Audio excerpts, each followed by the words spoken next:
स्थिति आज की है ये हमेशा की हो जाए। आपको देख करके ठाकुर जी का स्मरण सामने वाले को सहज हो जाए, ये भक्ति का एक स्वरूप है। कई लोग मेरी कथा में आते हैं, आज के युवा बच्चे अब तो खूब आते हैं कथाओं में, लेकिन उनके पहनाव ओढ़ाव हेयर स्टाइल और उन सब से बिल्कुल नहीं लगता कि वो वैष्णव है, लेकिन कथा खूब सुनते हैं। तो मैं उनसे कह देता हूं कभी कभी, भाई सुनो, थोड़ा अब स्वरूप में भी वैष्णवता लाओ। जैसे हमको कोई प्रणाम करने आता है, कोई मिलने आता है सुबह, तो अगर उसके माथे पर कोई तिलक दिखता है ना, तो तिलक से ही अनुभव हो जाता है कि ये गौड़िया वैष्णव संप्रदाय से है, इनके आचार्य ये हैं, इनके इष्ट ये हैं, इनका गुरुमंत्र ये है।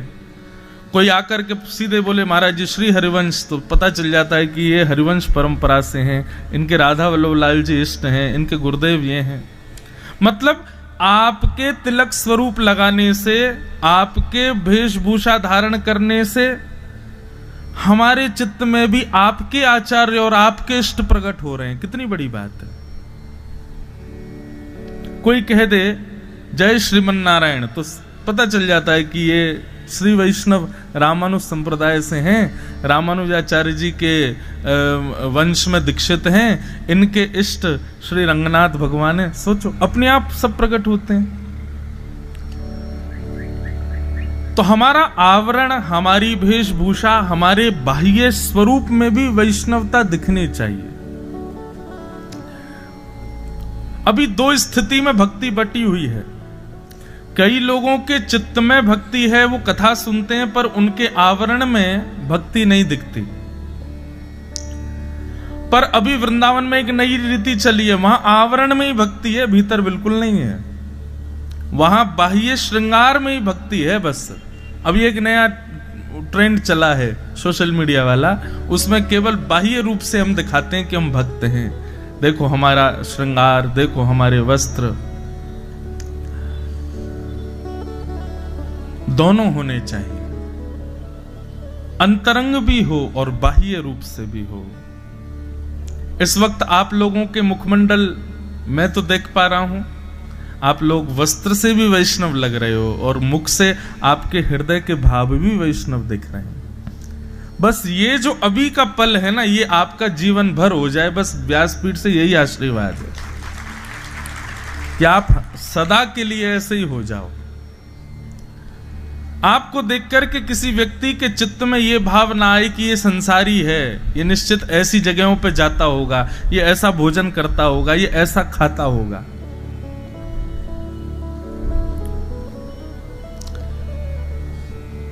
हम फ्लाइट में जाते हैं तो वेज नॉन वेज पूछते हैं वो सबसे, हमसे नॉन वेज वाला ऑप्शन पूछ ही नहीं सकता कोई क्योंकि वस्त्र और भेष ही ऐसा है। अब खाएं ना खाएं वो हमारी इच्छा, पर नॉन वेज वाला सेक्शन वो बोल ही नहीं सकती हमसे कि महाराज जी आप नॉन वेज ना। कैसे? ये मैं अनुभव करता हूं, क्योंकि हमारा भेष उसको इंडिकेशन दे रहा है कि ये इस लेवल पे तो नहीं होगा। तो आपके भेष में भी वैष्णवता दिखती है।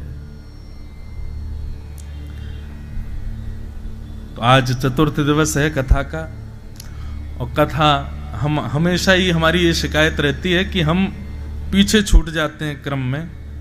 आज भी हम पहले स्कंद पे हैं और 10वें स्कंद तक जाना है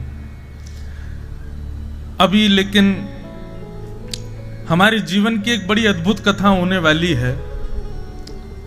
11 अप्रैल से लेकर के 10 मई तक 1 महीने की कथा,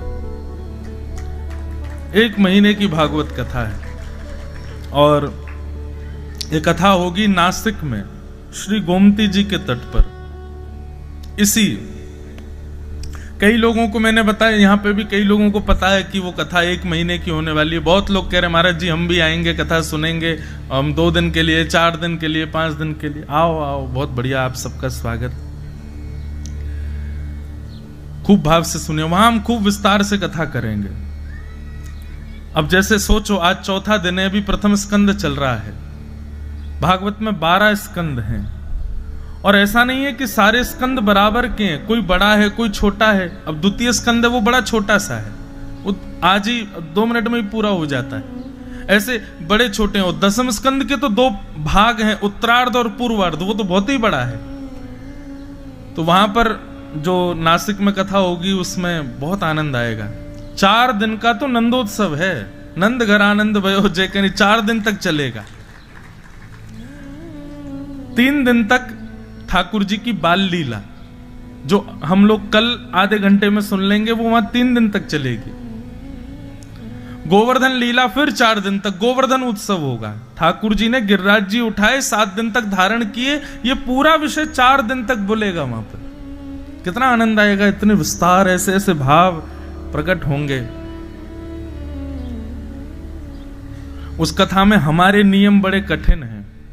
एक प्रकार से 1 महीने का अनुष्ठान है। नियम क्या है? सुबह 3:30 बजे हमको उठ जाना है। 3:30 बजे उठ करके फिर स्नान करना है। स्नान करके फिर गोमती जी में अलग स्नान करना है। ये शास्त्र आज्ञा है कि किसी भी नदी में स्नान करने से पूर्व आप पहले स्वच्छ होकर के आइए। कई लोग हरिद्वार जाते हैं, ऋषिकेश जाते हैं, होटलों से सुबह उठते ही सीधे महाराज कूद पड़ते हैं गंगा जी में। वो सामान्य जल स्विमिंग पूल थोड़ा ही है, वो विष्णुपदी गंगा ठाकुर जी का चरणामृत है। पहले स्वयं को भीतर ही स्वच्छ करके आइए, वहां स्नान करके आइए कमरे में, फिर जाकर के गंगा जी में स्नान करो। ये सही विधान है। तो वहां नियम हमारे सुनो, भगवान पूरे कराएं, ऐसी प्रार्थना।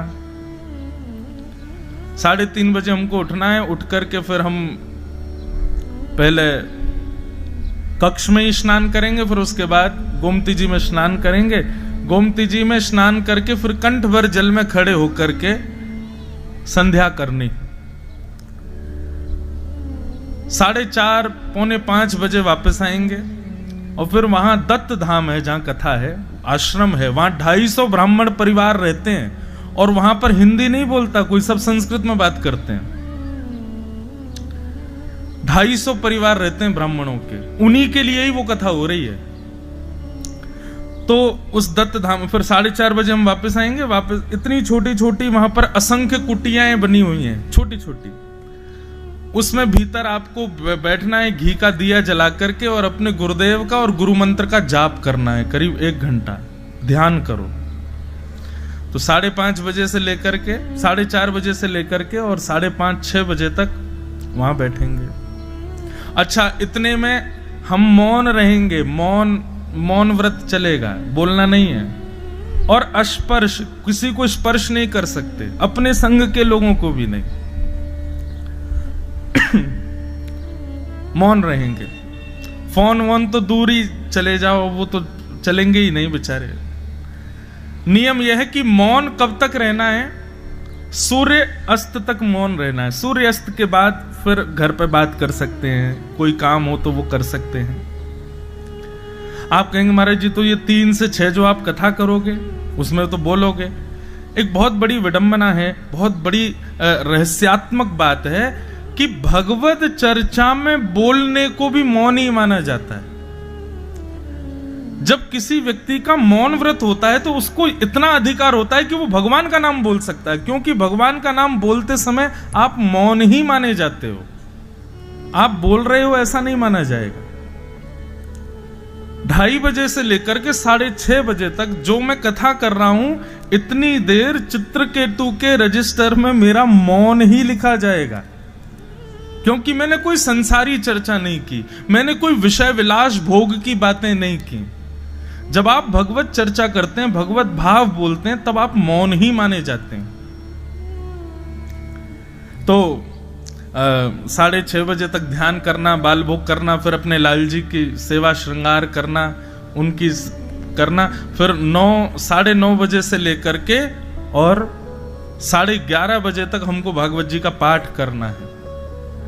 पाठ करने के बाद फिर 12 बजे फिर गोमती जी में स्नान करना है, फिर गोमती में स्नान करके वहां संध्या करनी है, फिर वापस आना है। थोड़ा कुछ प्रसाद पाके थोड़ी देर आराम करना है, 3 बजे से कथा करनी है, 6:30 बजे कथा पूरी करके सीधे व्यासपीठ से फिर गोमती जी में जाना है, फिर स्नान करना है, फिर संध्या करनी है।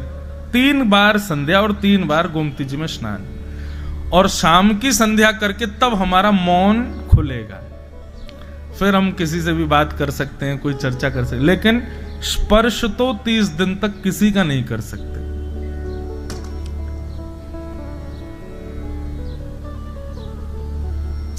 अस्पर्श रहना है 30 दिन तक, कोई क्षोभ आदि कुछ नहीं करना है। और भी नियम है, सिले हुए वस्त्र नहीं, वैसे अभी भी हम सिले हुए नहीं पहनते, ये बगलबंदी इसको बिना सिला हुआ ही माना जाता है। देखो ये भी सेवा का भाव है। सेवा में वो वस्त्र अलाउ नहीं है जिनको ऊपर से धारण किया जाए या नीचे से धारण किया, जिसको कुर्ता पजामा बोलते हैं। इसलिए ठाकुर जी की सेवा में दक्षिण में आप जाओगे, आपको कहेंगे धोती पहन के आओ, ये टी-शर्ट और ये सब उतार के आओ, क्योंकि ऊपर से धारण करने वाले वस्त्र और नीचे पैर लांग करके धारण करने वाले वस्त्र, उनको भी भगवत सेवा में कहीं कहीं निषेध माना। लेकिन अब भैया आप लोग कर ही लो सेवा, यही बहुत है, इतने नियम का क्या। तो ये धोती पहनना और ये जो हम बगलबंदी बगल में बांधते हैं ना, इसको भी बिना सिला हुआ ही माना जाता है। पर फिर भी वहां ये इतनी भी सिलाई नहीं हो जो थोड़ी बहुत है, तो साधारण वस्त्र में ही रहेंगे और उसमें फिर कथा करेंगे। सोचो ऐसा नियम, ऐसे आहार, ऐसे त्रिकाल बार संध्या, 3 बार गोमती स्नान और 30 दिन तक अस्पर्श और मौन व्रत, उसमें कैसी कथा होगी। हम तो प्रतीक्षा कर रहे हैं कब आवे वो दिन, कथा प्रारंभ हो। कई लोग मुझसे बोले महाराज 30 दिन ज्यादा नहीं होंगे। मैंने कि यहाँ रोज 7 दिन कम पड़ जाते हैं हमको कथा में, 4 घंटे कम पड़ जाते हैं। 30 दिन भी मुझे लग रहा है कि पूरी हो पाएगी कि नहीं कथा, कितना आनंद आएगा। तो ये भगवत कृपा से ये सौभाग्य मिलने वाला है। आप लोग जो आ सको वो आना। अच्छा एक और बात, जो आएगा उसको भी नियम पालन करने पड़ेंगे, और नियम नहीं होंगे तो हम जबरदस्ती करवा देंगे। कोई कहे कि महाराज जी हम मुंबई से आए, मैंने बेटा जाओ पहले स्नान करके आओ, उसके बाद ये बिना सिले वस्त्र पहनो। हम तो डूबेंगे सनम, तुमको भी ले डूबेंगे। हम अकेले क्यों करें, आपका भी अनुष्ठान होना चाहिए। हमारे सारे संगीतज्ञ और सारे ब्राह्मण देवता ये लोग बहाने सोच तो रहे हैं कि क्या बता दें महाराज जी कि हमको छुट्टी मिल जाए उस कथा में, लेकिन हम जबरदस्ती सबको पकड़ के ले जाएंगे और इन सबसे भी नियम करवाएंगे। आनंद आएगा, 1 महीने तक एक स्थान पर खूब सुख मिलेगा। तो आइए अब कथा क्रम में प्रवेश करें। बहुत कथा है आज, हम जल्दी जल्दी कथा क्रम बढ़ाएं आगे। आज हम शाम को कथा विश्राम करके फिर महेश्वर में एक स्थान है चोली, वहां पर स्वामी श्री हरिदास जी की परंपरा से गोरीलाल कुंज वृंदावन में एक स्थान है जहां पर त्रिवेणी संगम है। 3 संतों का एक साथ दर्शन वृंदावन में केवल एक जगह हुआ, स्वामी श्री हरिदास जी, हरिराम व्यास जी और संभवतः हित हरिवंश महाप्रभु। उन्हीं की परंपरा का स्थान है चोली में, उनका वार्षिक उत्सव है। तो हम कथा पूरी करके शाम को यहां से सीधे वहां जाएंगे। और आना तो वैसे कल सुबह है, लेकिन अब देखते हैं, या तो रात्रि में ही आएंगे, सुबह तो वहां भी निकलना है। और आज नंदोत्सव भी है, कथा भी बहुत है।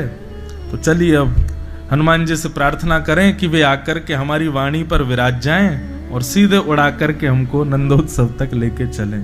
बोलो वृंदावन बिहारी लाल की जय। तो कल हम लोगों ने श्रवण किया कि भीष्म पितामह ने भगवान की स्तुति गाई।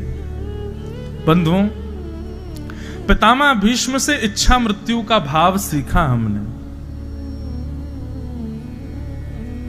इच्छा मृत्यु, भीष्म पितामह पर भगवान ने अनुग्रह किया।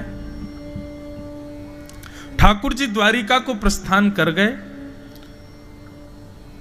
पांडवों के यहां उत्तरा के बालक ने जन्म लिया, जिसकी भगवान ने गर्भ में जाके रक्षा की थी। उस बालक का ब्राह्मणों ने नाम परीक्षित रखा। परीक्षित जी महाराज का जन्म हुआ। धीरे धीरे परीक्षित जी थोड़े बड़े हुए। एक दिन अर्जुन बहुत महीनों के बाद द्वारिका से लौट करके आए और आकर के उन्होंने समाचार सुनाया कि श्री कृष्ण अपनी लीला पूरी करके चले गए। बंधुओं, इस विषय पर थोड़ा सा प्रकाश डालूं मैं। अभी पता नहीं कहां से सोशल मीडिया पर और कहीं कहीं पर एक कथा प्रचलित कर दी है लोगों ने कि भगवान श्री कृष्ण अपनी जब लीला उनकी पूरी हुई तो उनकी चिता को आग लगा दिया गया, सब जल गया, उनका हृदय नहीं जला और वो बहता बहता जगन्नाथपुरी पहुंच गया और श्री जगन्नाथ भगवान के चित्त में वही रखा है। और कई लोग तो इस बात पर विवाद कर रहे हैं कि ये प्रमाणित कथा है। नहीं, हम इसको स्वीकार नहीं कर सकते। भगवान श्री कृष्ण के अंग को मानवों की तरह मानना और पंचभूत में वो मिल जाता है ऐसा सोचना, ये कितनी बड़ी दुर्बुद्धि है हमारी। ठाकुर जी अवतार लेते हैं और अवतार पूरा करके अंतर ध्यान हो जाते हैं। ये कोई ऐसा थोड़ी है हमारी आपकी तरह उनकी यात्रा आदि, ये सब बोलना भी अपराध है। आप सोचो, विचार करो, ठाकुर जी की उपासना करने वाले संत जन भी अंतर ध्यान होते हैं। कितने संतों की ऐसी लीलाएं हैं। हम उन ठाकुर जी के विषय में ऐसे, अब आपके हमारे खंडवा के पूज्य श्री धोनी वाले दादाजी, उनके विषय में उस दिन मैं प्रणाम करने गया तो बता रहे थे कि 3 बार समाधि लेके पुनर आ गए। जब इतनी सामर्थ भगवत भक्तों में हो सकती है तो ठाकुर जी के प्रति ये भाव कैसे रख सकते हैं हम कि उनके शरीर को चिता में लगा दिया और आदि आदि ये सब। गीता में भगवान श्री कृष्ण कहते हैं, अर्जुन, पृथ्वी जल तेज वायु आकाश से निर्मित मेरा शरीर है और पुनः उन्हीं में विलीन हो जाता है। ऐसी बुद्धि रखने वाला व्यक्ति अपवित्र है और उसको देखने वाला व्यक्ति भी अपवित्र हो जाता है। ठाकुर जी चैतन्य हैं, चिदानंद रूप शिवोहम शिवोहम। ठाकुर जी का रूप कैसा है? चिन्मय है, चिदानंद है। वो हमारी आपकी तरह हाड़ मांस का पुतला नहीं है। इसलिए ये कथा बिल्कुल निरर्थक है। श्री जगन्नाथ जी के चित्त में जीवित शालिग्राम विराजमान है। जो जीवित शालिग्राम पूर्व में ठाकुर जी के रूप में विराजते थे, नील माधव। नील माधव भगवान एक राजा को दर्शन देते थे, उसी से सेवा लेते थे और ये नियम था नील माधव भगवान का कि तुम्हारे अलावा हमको कोई और ना देखे। यदि किसी ने देखा तो हम अंतर ध्यान हो जाएंगे। एक दिन राजा को गुफा में जाते देख पीछे पीछे कोई चला गया और उसने भी जाकर के नील माधव भगवान का दर्शन कर लिया तो माधव भगवान अंतर ध्यान हो गए। तब राजा ने खूब प्रार्थना की, खूब रो करके विलक करके कहा कि भगवान ऐसे मत करो। तब ठाकुर जी ने स्वप्न में आज्ञा दी, बोले ठीक है, अब मैं शालिग्राम के रूप में तुम्हारे यहां आऊंगा। रही बात मेरे रूप श्रृंगार आदि की, तो उसके लिए तुम्हारे समुद्र में बहते हुए कुछ लकड़ियां आएंगी, उनका निर्माण करके, कहीं कहते हैं समुद्र में बहते हुए, कहीं कहते हैं ठाकुर जी ने जंगल का, वन का नाम बताया, वहां से नीम की लकड़ियां लाओ, उससे मेरे सुंदर विग्रह बनवाओ और मेरे उस विग्रह में शालिग्राम जी को विराजमान कर देना, वो मेरा ही रूप होगा। तब श्री जगन्नाथ जी का रूप प्रकट हुआ।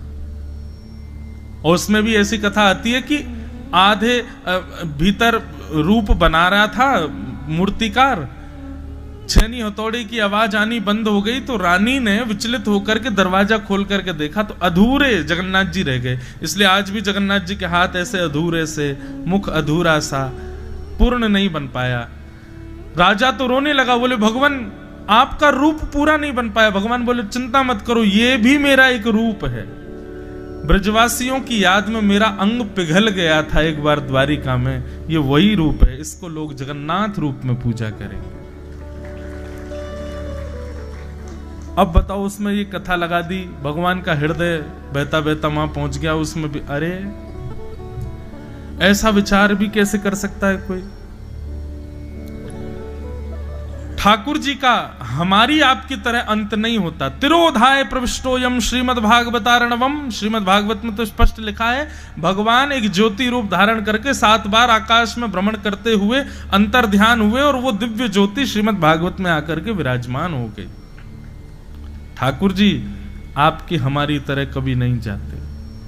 अर्जुन ने आकर के जब ये बात पांडवों को बताई कि श्री कृष्ण अपनी लीला पूरी करके चले गए, पांडवों ने हस्तिनापुर की राज्य गद्दी को छोड़ दिया। बोले अब हम इस पर नहीं बैठेंगे, जिनकी कृपा से ये हमको मिली है, जब वही नहीं तो हम कैसे बैठें। और परीक्षित, छोटे से परीक्षित को राज्य गद्दी पर बैठा करके 5 पांडव वन को चले गए, स्वर्गारोहण को चले गए। परीक्षित ब्राह्मणों के नेतृत्व में बड़े हुए, विवाह आदि हुआ और परीक्षित का राज शासन बहुत बढ़िया चला। एक दिन परीक्षित को कलयुग मिला। कैसे मिला कि कलयुग काले काले रूप में था और वृषभ यानी कि बैल के 3 पैर काट चुका था, 4था पैर काट रहा था। तभी परीक्षित ने जाकर के कलयुग को अपनी तलवार से मारना चाहा। कलयुग ने चरणों में प्रणाम करके कहा भगवान मुझे मत मारो। कौन हो तुम? बोले मेरा नाम कलयुग। राजा परीक्षित बोले तुम कब आए? बोले जिस दिन श्री कृष्ण लीला पूरी करके गए उसी दिन मेरा आना हो गया। राजा परीक्षित बोले तुमको जाना पड़ेगा, तुम पृथ्वी पर नहीं आ सकते। बोले भगवान ये ब्रह्मा के द्वारा बनाया गया नियम है। सतयुग के बाद त्रेता, त्रेता के बाद द्वापर, अब द्वापर के बाद मेरी बारी है, मैं आ गया। बंधुओं, सतयुग में राक्षस हिरण्यकश्यप हिरण्याक्ष, त्रेता में राक्षस रावण कुंभकर्ण, द्वापर में राक्षस कंस शिशुपाल दंतवक्र, पर कलयुग इतना खतरनाक है, कलयुग तो युग ही राक्षस है। बाकी तो युगों में राक्षस हुए, पर ये तो युग स्वयं ही राक्षस है।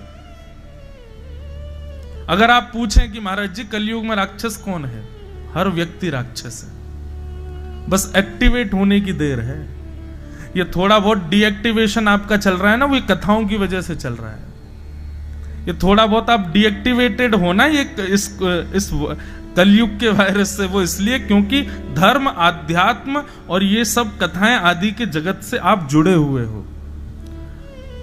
विचार करना, 30 वर्ष की आयु और उसने कभी कथा नहीं सुनी हो, ऐसे व्यक्ति को कभी मिलके देखना आपको उसमें से राक्षसत्व का दर्शन होने लग जाएगा।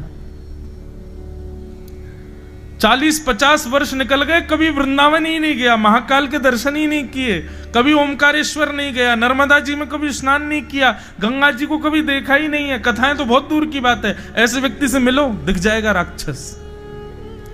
तो हम आप सब लोग जो हैं ये बीच बीच में ये कथाएं सुनते हैं, ओमकारेश्वर जाते हैं, अभिषेक करते हैं, नर्मदा जी स्नान करते हैं, गंगा का जल पीते हैं, सत्संग करते हैं। इससे क्या होता है, जो परत हमारे ऊपर कलयुग की थोड़ी बहुत चढ़ी भी होती है वो उधर जाती है, हम फिर से नवीन हो जाते हैं। नहीं तो कलयुग में तो हर व्यक्ति राक्षस है। बंधुओं, जब घोर कलयुग आएगा ना, कथाएं बंद हो जाएंगी, कथाएं समाप्त हो जाएंगी, मंदिरों में ताले लग जाएंगे, कोई नहीं जाएगा, क्योंकि लोग धार्मिक बचेंगे ही नहीं। और जब ऐसा समय आएगा जब आप डीएक्टिवेट हो ही नहीं पाओगे, तब घोर कलयुग आएगा, हर व्यक्ति राक्षस बन जाएगा। इतने स्वार्थी, इतने स्वाभिमानी, स्वार्थी स्वाभिमानी तो अब हैं लोग। सोचो 100 साल 200 साल बाद क्या होगा इस पृथ्वी पर। इसलिए मैं कहता हूं, ठीक कहता हूं, हम सही समय पर निपट लेंगे, हम सही समय पर चले जाएंगे यहां से। ऐसे काम करके जाओ कि दोबारा आना ही ना पड़े। बहुत खतरनाक समय होने वाला है। तो कलयुग, अच्छा कलयुग का रूप कैसा पता बंधुओं? रावण, कुंभकर्ण, कंस, शिशुपाल, दंतवक्र, हिरण्याक्ष, हिरण्यकश्यप आदि ये सब राक्षस, ये सबको पता था कि राक्षस कौन है। पर कलयुग में क्या होगा, भक्त बाहर से दिख रहा है लेकिन भीतर से पूर्ण राक्षस है, ऐसे भी लोग मिलेंगे। कलयुग बड़ा खतरनाक है, परंतु इस कलयुग में एक गुण है, और हमारे शास्त्र क्या करते हैं, यदि किसी व्यक्ति में 100 दुर्गुण हो लेकिन एक सद्गुण हो, गुण भी नहीं सद्गुण, गुण अलग बात है, सद्गुण अलग बात है। गुण तो होता है सामान्य, सद्गुण होता है कल्याणकारी। यदि किसी व्यक्ति में 100 अवगुण हैं लेकिन एक सद्गुण है तो उसके 100 अवगुणों को आप क्षमा कर दो। कलयुग में लाखों अवगुण हैं पर एक सद्गुण है, वो क्या है पता है?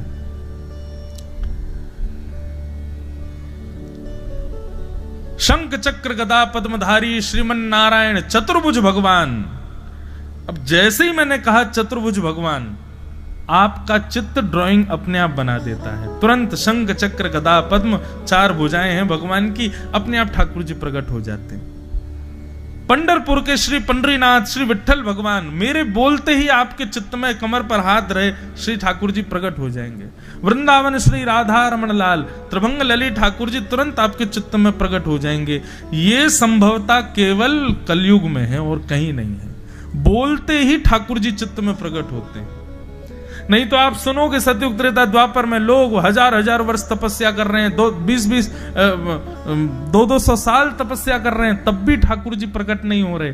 पर कलयुग में नाम सुनते ही ठाकुर जी हृदय में प्रकट हो जाते हैं। ये गुण है कलयुग का। यत् फलम नास्ति तपसा न योगेन समाधिना तत्फलम लभते सम्यक कलौ केशव कीर्तनात्। कलयुग में केशव का कीर्तन करने से केशव प्रकट हो जाते हैं।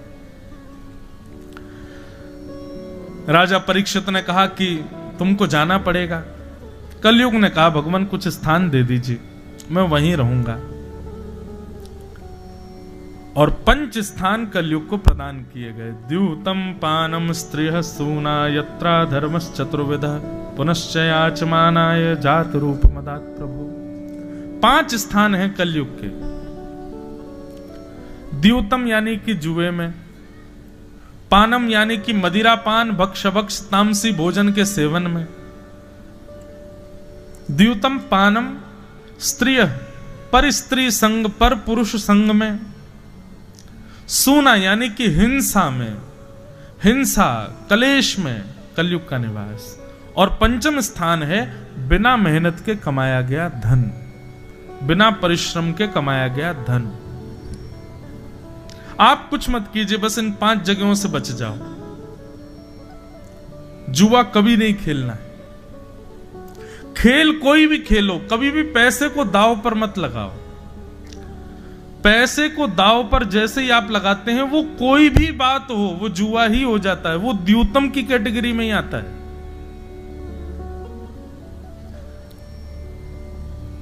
द्यूतम, जहां भी आप लक्ष्मी को दांव पर लगाते हो, वही पूरा जो संदर्भ है वो जुआ बन जाता है। उसमें कलयुग का निवास है। दूसरा आता है पानम, मदिरा पान, भक्ष भक्ष सेवन, मांस भक्षण, इसमें भी कलयुग का निवास है। बंधुओं, हमारे देह को देवालय कहा गया है। देवालय मतलब मंदिर। और जब पता हो कि यह मंदिर है तो मंदिर को अपवित्र नहीं किया जाता। इस देह को भी आप अपवित्र मत करो, कुछ भी लेकर के, कुछ भी पी करके, कुछ भी खा करके। हम लोग ऐसे हैं कि अरे शरीर हमारा, जीव हमारी, मुख हमारा, पैसे हमारे, हम चाहे खाएं चाहे पिएं चाहे कुछ करें। कूड़ादान बना दिया हमने, सब ले लेते हैं भीतर। ऐसा नहीं।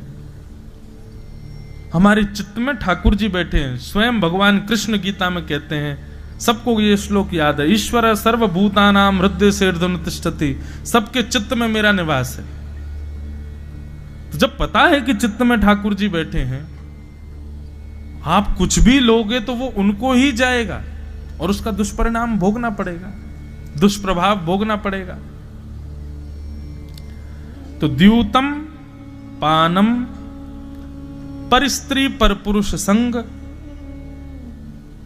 हिंसा और बिना मेहनत के कमाया गया धन, ये 5 स्थान हैं कलयुग के, इनसे बच जाओ बस। राजा परीक्षित ने ये 5 स्थान दिए, लेकिन राजा परीक्षित स्वयं भटक गए। वापस लौट करके अपने राजमहल में आए, आकर के जरासंध का मुकुट अपने सिर पर पहन लिया, जो कि तहखाने में रखा था। अनीति के धन का जैसे ही उपयोग किया, तुरंत कलयुग ने मस्तिष्क पर प्रहार कर दिया। बंधुओं, कलयुग का जो आक्रमण स्थल है वो आपका चित्त है। कलयुग आपके मन को मैला करेगा, आपके विचारों को मैला करेगा, और फिर मन और विचारों के मेले करवाने से आपसे पाप करवाएगा।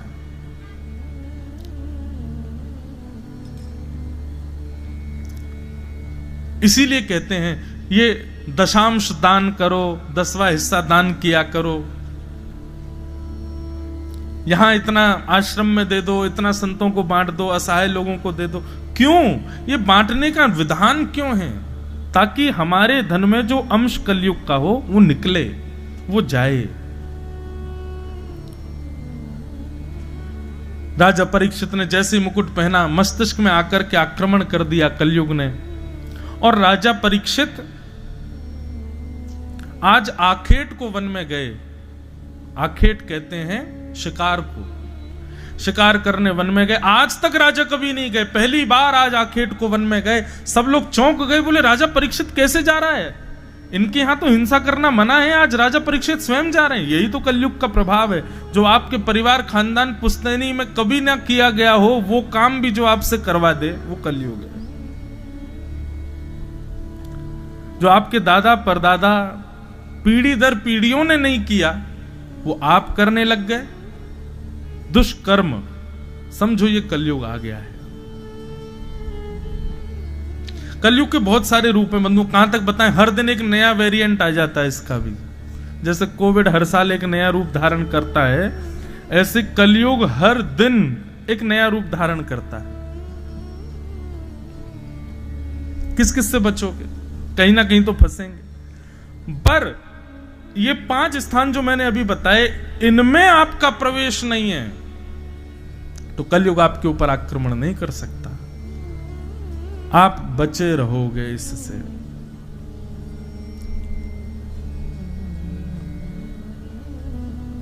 बहुत सावधानी से सुनो।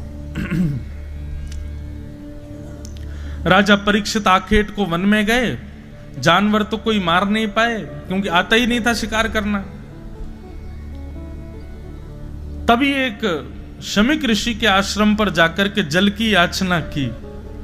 शमीक ऋषि समाधि में बैठे थे, जल नहीं दिया, उनकी आज्ञा, उनकी बात का प्रत्युत्तर नहीं दिया, तो राजा को लगा कि ये पाखंडी मेरे को देख करके ध्यान का नाटक कर रहे हैं। और राजा परीक्षित ने मरा हुआ सर्प शमीक ऋषि के गले में डाल दिया।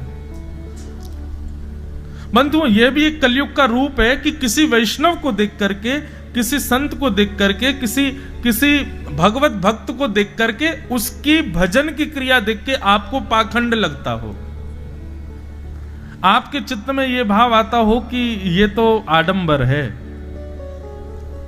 यह भी एक कलयुग का स्वभाव है। ये कलयुग दिखाता है आपको ऐसा।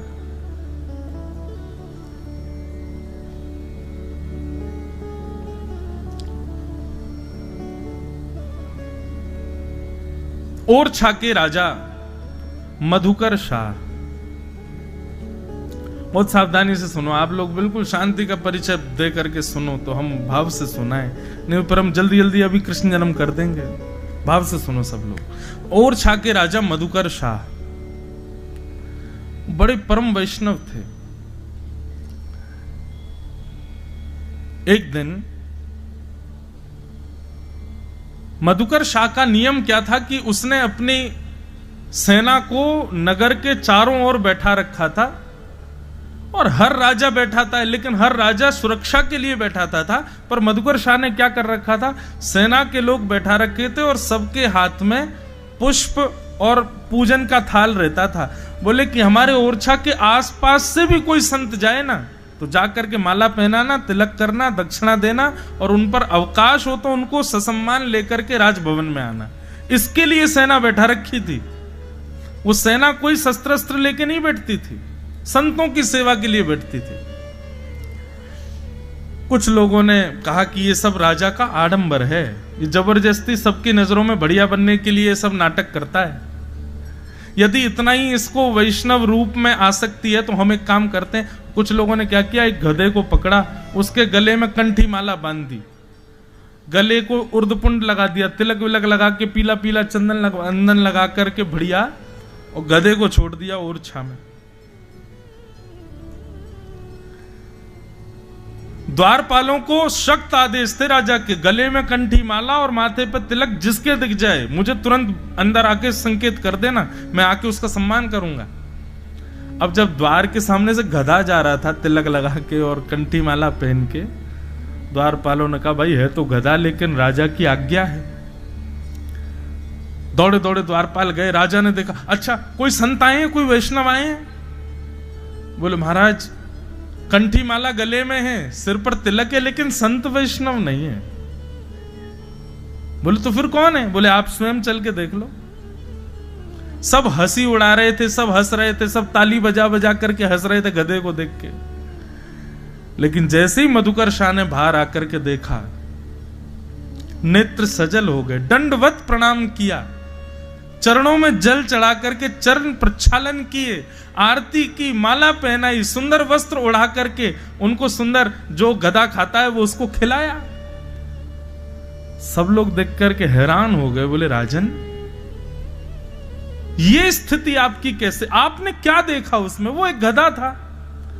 तब राजा बोले कि गधा था लेकिन माथे पर तिलक था और गले में कंठी माला थी। मैं तो इस बात से भावुक हो गया कि मैं ऐसे नगर का राजा हूं जहां मानव नहीं जानवर भी भक्त हैं, जानवर भी ठाकुर जी को उपासक हैं। तो ये बात हमने क्यों सुनाई? किसी के भी माथे पर तिलक दिख जाए, आज के बाद गले में कंठी माला दिखाई दे जाए, सबसे पहले तो उसको प्रणाम करना। यदि वो चरण छूने का अवकाश ना हो तो बात अलग है, लेकिन तो हाथ जोड़ के प्रणाम तो सर झुका के थोड़ा तो कर ही लेना। और दूसरी बात, उसके द्वारा की गई क्रिया चाहे कैसी भी हो उसको आडंबर कभी मत समझना। भले ही वो कर भी रहा हो आडंबर, आप मत सोचना कि वो आडंबर कर रहा है। अगर वो आडंबर कर रहा है तो खुद फंसेगा, लेकिन आपके मन में उसके प्रति ये दूषित भाव नहीं आना चाहिए।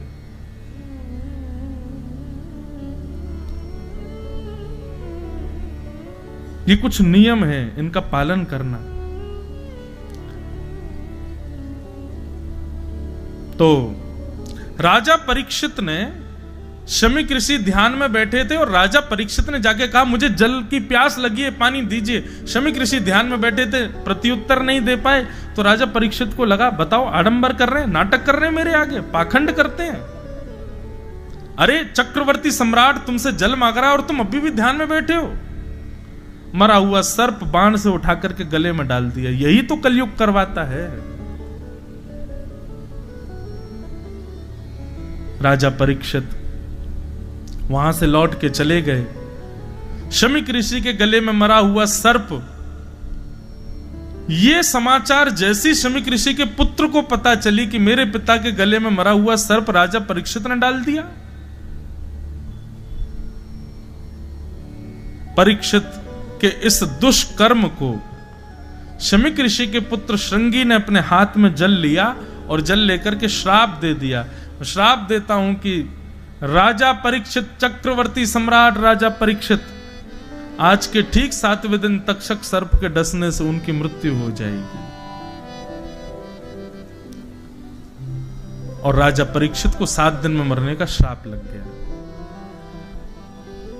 परीक्षित लौट करके गए, जैसे ही मुकुट उतार के रखा तुरंत उनको समझ आया ये मैंने क्या किया, एक संत के गले में मरा हुआ सर्प। अरे ठीक है, मैंने मांगा, उन्होंने प्रत्युत्तर नहीं दिया, तो मैंने इतना भी अपने क्रोध पर काबू नहीं किया कि वहां से चुपचाप चला जाऊं, गले में मरा हुआ सर्प डाल दिया। ये मैंने कैसे कर दिया? ये सब कलयुग करवा रहा था। बंधुओं, पाप करने की हमारी इच्छा नहीं होती। निश्चित मानिएगा, जो व्यक्ति पहली बार मदिरा पान करता है घबराता है, डरता है। जो पहली बार मांस भक्षण करता है, बचपन से नहीं किया हो, कभी शुरू कर दे दोस्तों के संग बैठ करके, घबराता है, उसका रात भर मन बेचैन रहता है, मैंने ऐसा क्यों किया। कभी किसी का हृदय ना दुखाता हो और वो व्यक्ति अपने स्वार्थ के लिए किसी का हृदय दुखा दे, वो आत्मग्लानि में 7-7 दिन सोता नहीं है। फिर इसका मतलब क्या है? पाप हमारा स्वभाव नहीं है, कलयुग करवाता है। इसलिए भैया ये नाम जप, ये कीर्तन, ये सत्संग, ये सारे क्या बोले,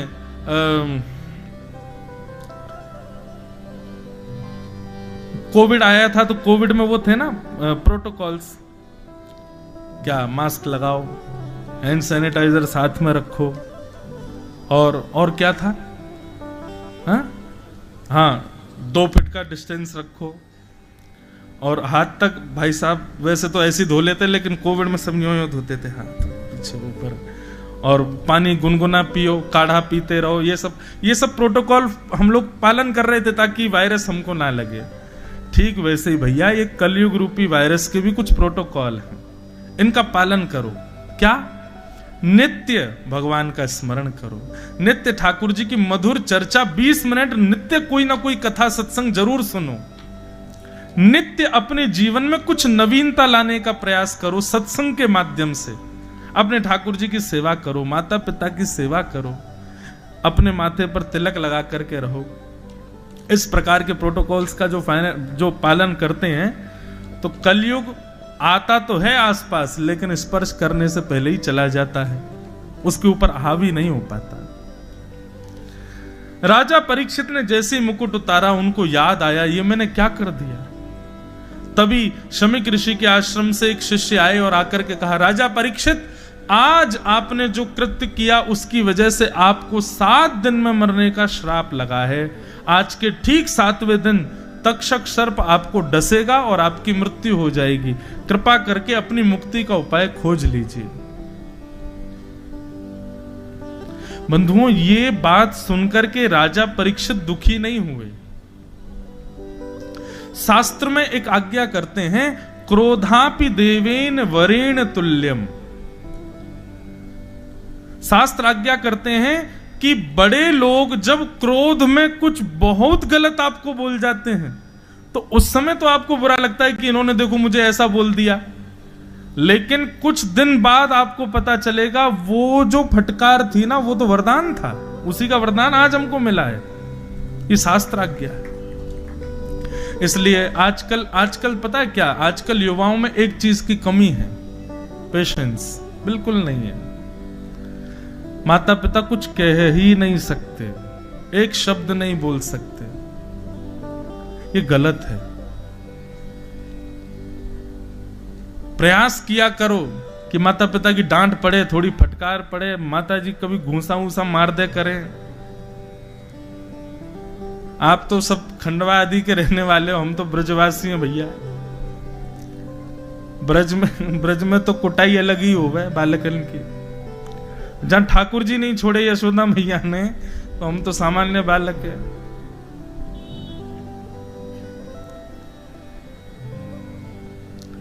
माता पिता, गुरुजन, बड़े लोग, ब्राह्मण या संत वृंद आदि ये कभी फटकार दें, डांट दें, कुछ कह दें तो उस पर कभी चिंतित मत होना, क्योंकि शास्त्र आज्ञा करते हैं, क्रोधापि देवेन वरेण तुल्यम। ये बड़े लोगों का जो क्रोध होता है वो देवतुल्य वरदान के समान होता है, उसको स्वीकार करना चाहिए। राजा परीक्षित आनंदित हो गए, अपने पुत्र जन्मेजय को राज्य गद्दी पर बैठा दिया। पत्नी से बोले, देवी मैं बहुत खुश हूं, अब तुम सब राजपाट संभालो, मैं जा रहा हूं। देवी बोली, मरने की बात सुन के खुश कौन होता है? 7 दिन में मरने का श्राप लगा, आप इतने प्रसन्न क्यों हो? राजा परीक्षित बहुत सुंदर बात कहते हैं, बोले, देवी संसार में किसी भी व्यक्ति को नहीं पता कि उसके प्राण कब निकलेंगे। हमारा अगला क्षण भी अंतिम हो सकता है। लोग कहते हैं कि मेरी जॉब लग गई, अब मैं इतना कमाऊंगा, कल को मेरा प्रमोशन होगा, मेरी सैलरी और बढ़ जाएगी। जब मेरी सैलरी इतनी हो जाएगी, खंडवा में एक घर बनाऊंगा, घर बन जाएगा, माता पिता को ले आऊंगा, फिर एक बढ़िया सी कन्या से ब्याह कर लूंगा, मेरे 2-3 बालक होंगे, उस वाले स्कूल में पढ़ाऊंगा, इंदौर में फिर कॉलेज कराऊंगा, मुंबई भेज दूंगा, आउट ऑफ इंडिया पढ़ेंगे। ये सब विचार कर लेता है एक साधारण सी जॉब लगने पर। रात कोई सोए, अटैक आ गया, सुबह बचे ही नहीं। कहां रह गया वो घर, कहां रह गई वो जॉब, कहां रह गई वो सैलरी। हमारे अंत का पता नहीं है, कभी भी हो सकता है।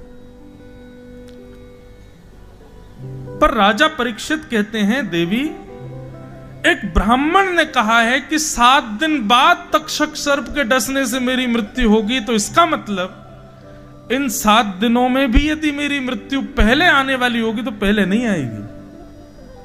कल अगर मैं पहाड़ से गिर भी जाऊं तो नहीं मरूंगा, क्योंकि ब्राह्मण की बात सत्य होगी, 7 दिन बाद ही मरूंगा मैं। मतलब मुझे पता है कि 7 दिन से पहले मेरा कोई बाल बांका नहीं कर सकता, इसलिए मैं 7 दिन का हर क्षण ठाकुर जी को अर्पित करूंगा। हम लोगों को तो 1 घंटा भजन कर लिया, बोले 1 घंटा कर लिया, अब संसार के काम कर लो, क्योंकि अभी हमें ये विश्वास है ना कि अभी शाम भी तो है, कल भी तो है, कल कर लेंगे बचा हुआ। लेकिन हमें क्या पता कि कल तक हम जीवित रहेंगे कि नहीं। इसलिए कहते हैं हर श्वास भजन करते रहो, कोई भी श्वास अंतिम हो सकती है।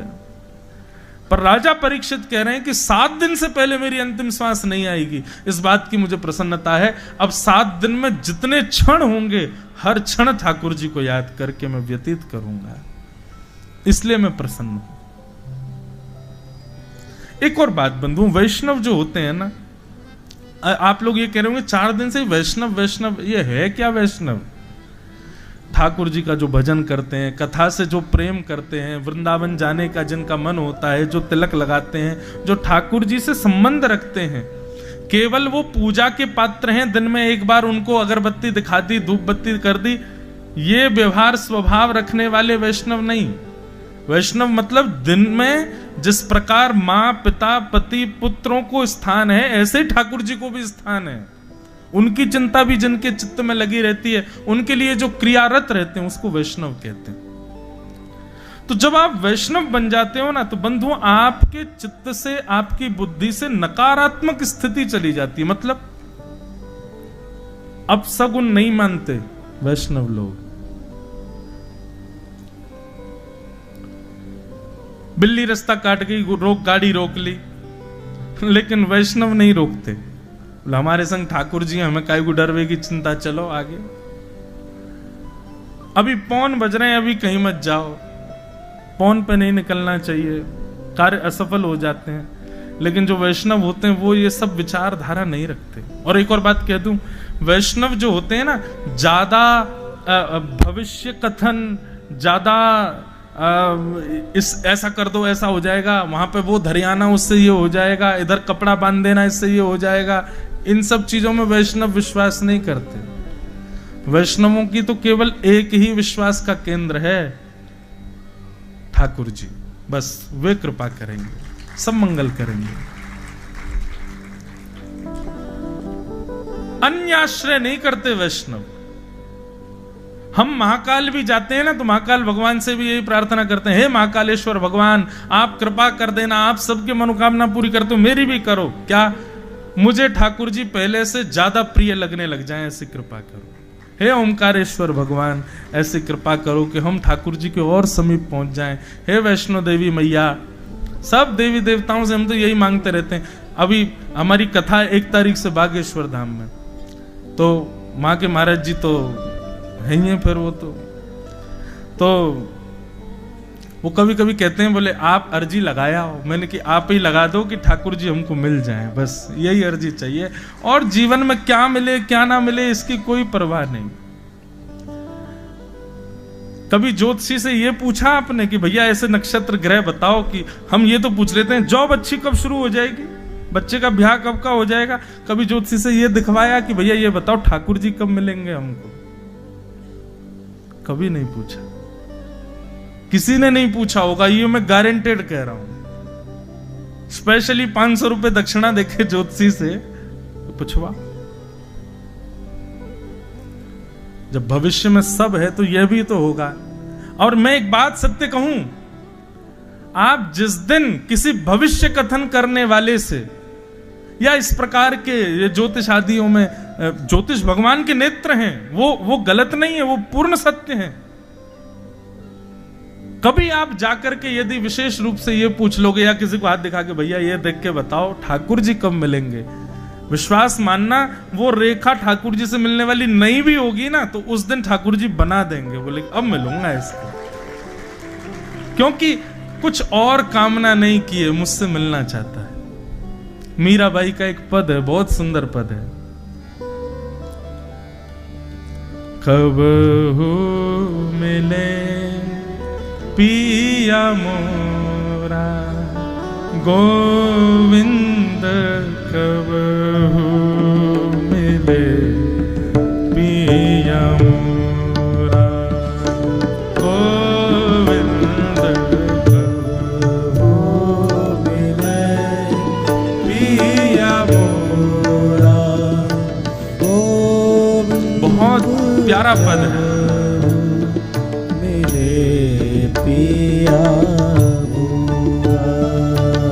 मीराबाई कह रही है, मिलवे को मोहे चाव घनेरो, मिलवे को मोहे चाव घनेरो, हाँ मिलवे को मोहे चाव घनेरो, मिलवे को मोहे चाव घनेरो, हो राखूं नैना नेरा गोविंद, राखूं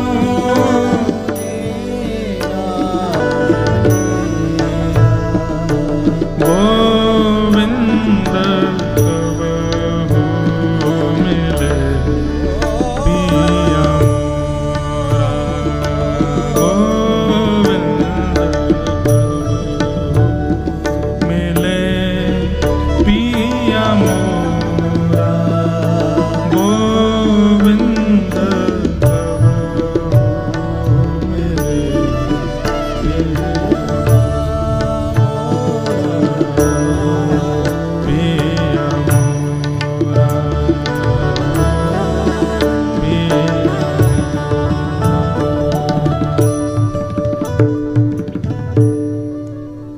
कब मिलेंगे गोविंद मुझे, मिलवे को मोहे चाव घनेरो, राखूं नैना नेरा गोविंद, कबहू मिले पिया मोरा। बहुत सुंदर पद है, मुझे पूरा याद नहीं आ रहा, नहीं तो गाता मैं।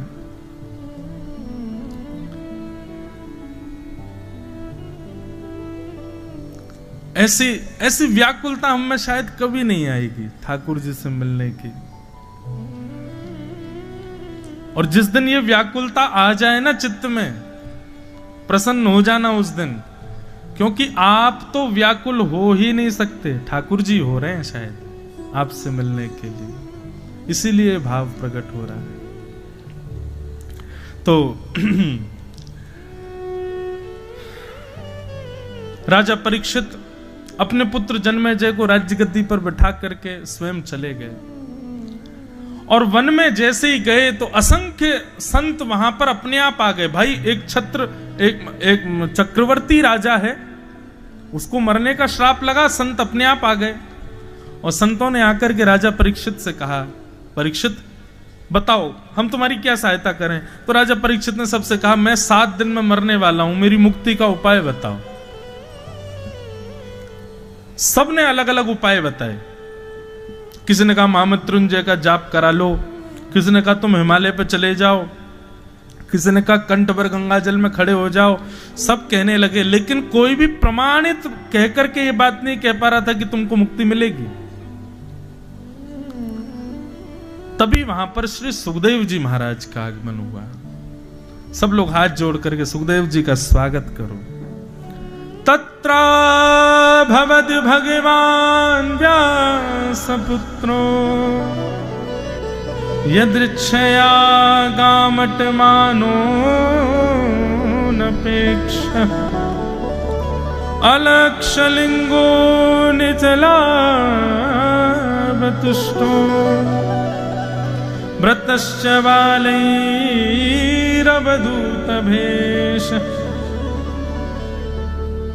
सुखदेव जी का आगमन हुआ। वेदव्यास जी के सुपुत्र त्वम द्वष्ट वर्षः, आयु कितनी है उनकी? बोले 8 वर्ष के, 16 वर्ष के हैं, पर देखने में ऐसे लगते हैं जैसे मानो 8 वर्ष का कोई बालक है। सुखदेव जी महाराज आकर के आसन पर बैठ गए और आसन पर जैसे ही बैठे सब लोग सोचने लगे छोटा बालक। परीक्षित के मन में आया नन्हा सा बालक। तभी किसी ऋषि ने आगे कहा, बोले नन्हे बालक नहीं, साक्षात सुखदेव जी महाराज हैं, ज्यादा समय व्यर्थ मत करो, चरण पकड़ो, तुरंत अपने संशय का समाधान पूछो। राजा परीक्षित ने चरणों में प्रणाम किया और कहा, भगवान जल्दी मरने वाले की मुक्ति का उपाय बताइए। अतः पृच्छामि संसिद्धिम योगिनाम परमं गुरुम पुरुषस्येह यत् कार्यम म्रियमाणस्य सर्वथा। जैसे ही राजा परीक्षित ने यह प्रश्न किया, जल्दी मरने वाले की मुक्ति का उपाय बताओ, श्री सुखदेव जी महाराज 2 मिनट के लिए तो राजा के नेत्रों में देखने लगे और मंद मंद मुस्कुराने लगे और कहते हैं, यहीं से द्वितीय स्कंद प्रारंभ होता है।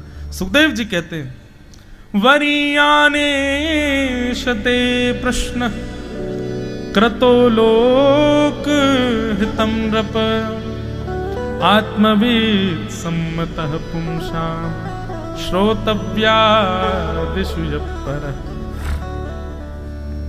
राजन, तुमने ये प्रश्न अपने लिए तो नहीं किया है। राजा परीक्षित बोले, मरने वाला मैं ही हूं तो मैं अपने लिए ही करूंगा ना भगवान। सुखदेव जी बोले, नहीं, ये प्रश्न तुमने अपने लिए नहीं किया है। मैं कथाओं में कहा करता हूं, भगवान प्रश्न का उत्तर देने वाला गुरु नहीं होता, प्रश्न को भी सुधार दे वो गुरु है। प्रश्न पूछा कैसे जाना चाहिए, प्रश्न होना क्या चाहिए, ये बता दे वो गुरु है।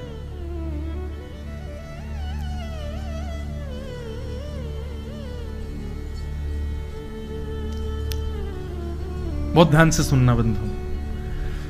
सुखदेव जी कह रहे हैं कि तुमने ये प्रश्न अपने लिए तो नहीं किया है। अब परीक्षित बोले, मैं क्या हट करूं? हाथ जोड़ के बोले, तो भगवान आप ही आज्ञा करें, आपको क्या समझ आ रहा है? बोले, राजन तुम पूछ रहे हो कि मुक्ति का उपाय क्या है? बोले, जी मैं पूछ रहा हूं। बोले, वो बालक पूछ रहा है मुक्ति का उपाय जिसने जन्म बाद में लिया है, गर्भ में भगवान का दर्शन पहले किया है। तुम जब अपनी मां के गर्भ में थे तब ब्रह्मास्त्र छोड़ा गया था तुमको मारने के लिए, तब तुम्हारी मां उत्तरा ने भगवान की स्तुति गाई, तब तुम्हारी मां के गर्भ में प्रवेश करके भगवान ने अपनी चक्रा गदा से तुम्हारी रक्षा की थी। वो बालक पूछ रहा है कि मुक्ति का उपाय क्या है। राजन, तुम तो पहले ही मुक्त हो चुके हो क्योंकि भगवान ने तुम्हारी रक्षा की है। दूसरी बात, शमीक ऋषि ने तुमको 7 दिन में मरने का श्राप दिया है और मुक्ति प्राप्ति के लिए 7 दिन नहीं, 7 घंटे नहीं, 7 क्षण नहीं, 1 क्षण काफी है। मतलब कोई पापी से पापी व्यक्ति जीवन भर कुछ बढ़िया नहीं किया लेकिन प्राण निकल रहे हो, अंतिम श्वास बस प्राण की बाहर आने वाली है और तुरंत समाप्त होने वाला है, उस समय पर यदि उसको कोई हरिनाम संकीर्तन सुना दे तो उसके जीवन के सारे पाप नष्ट और वो सीधे मुक्ति को प्राप्त करेगा।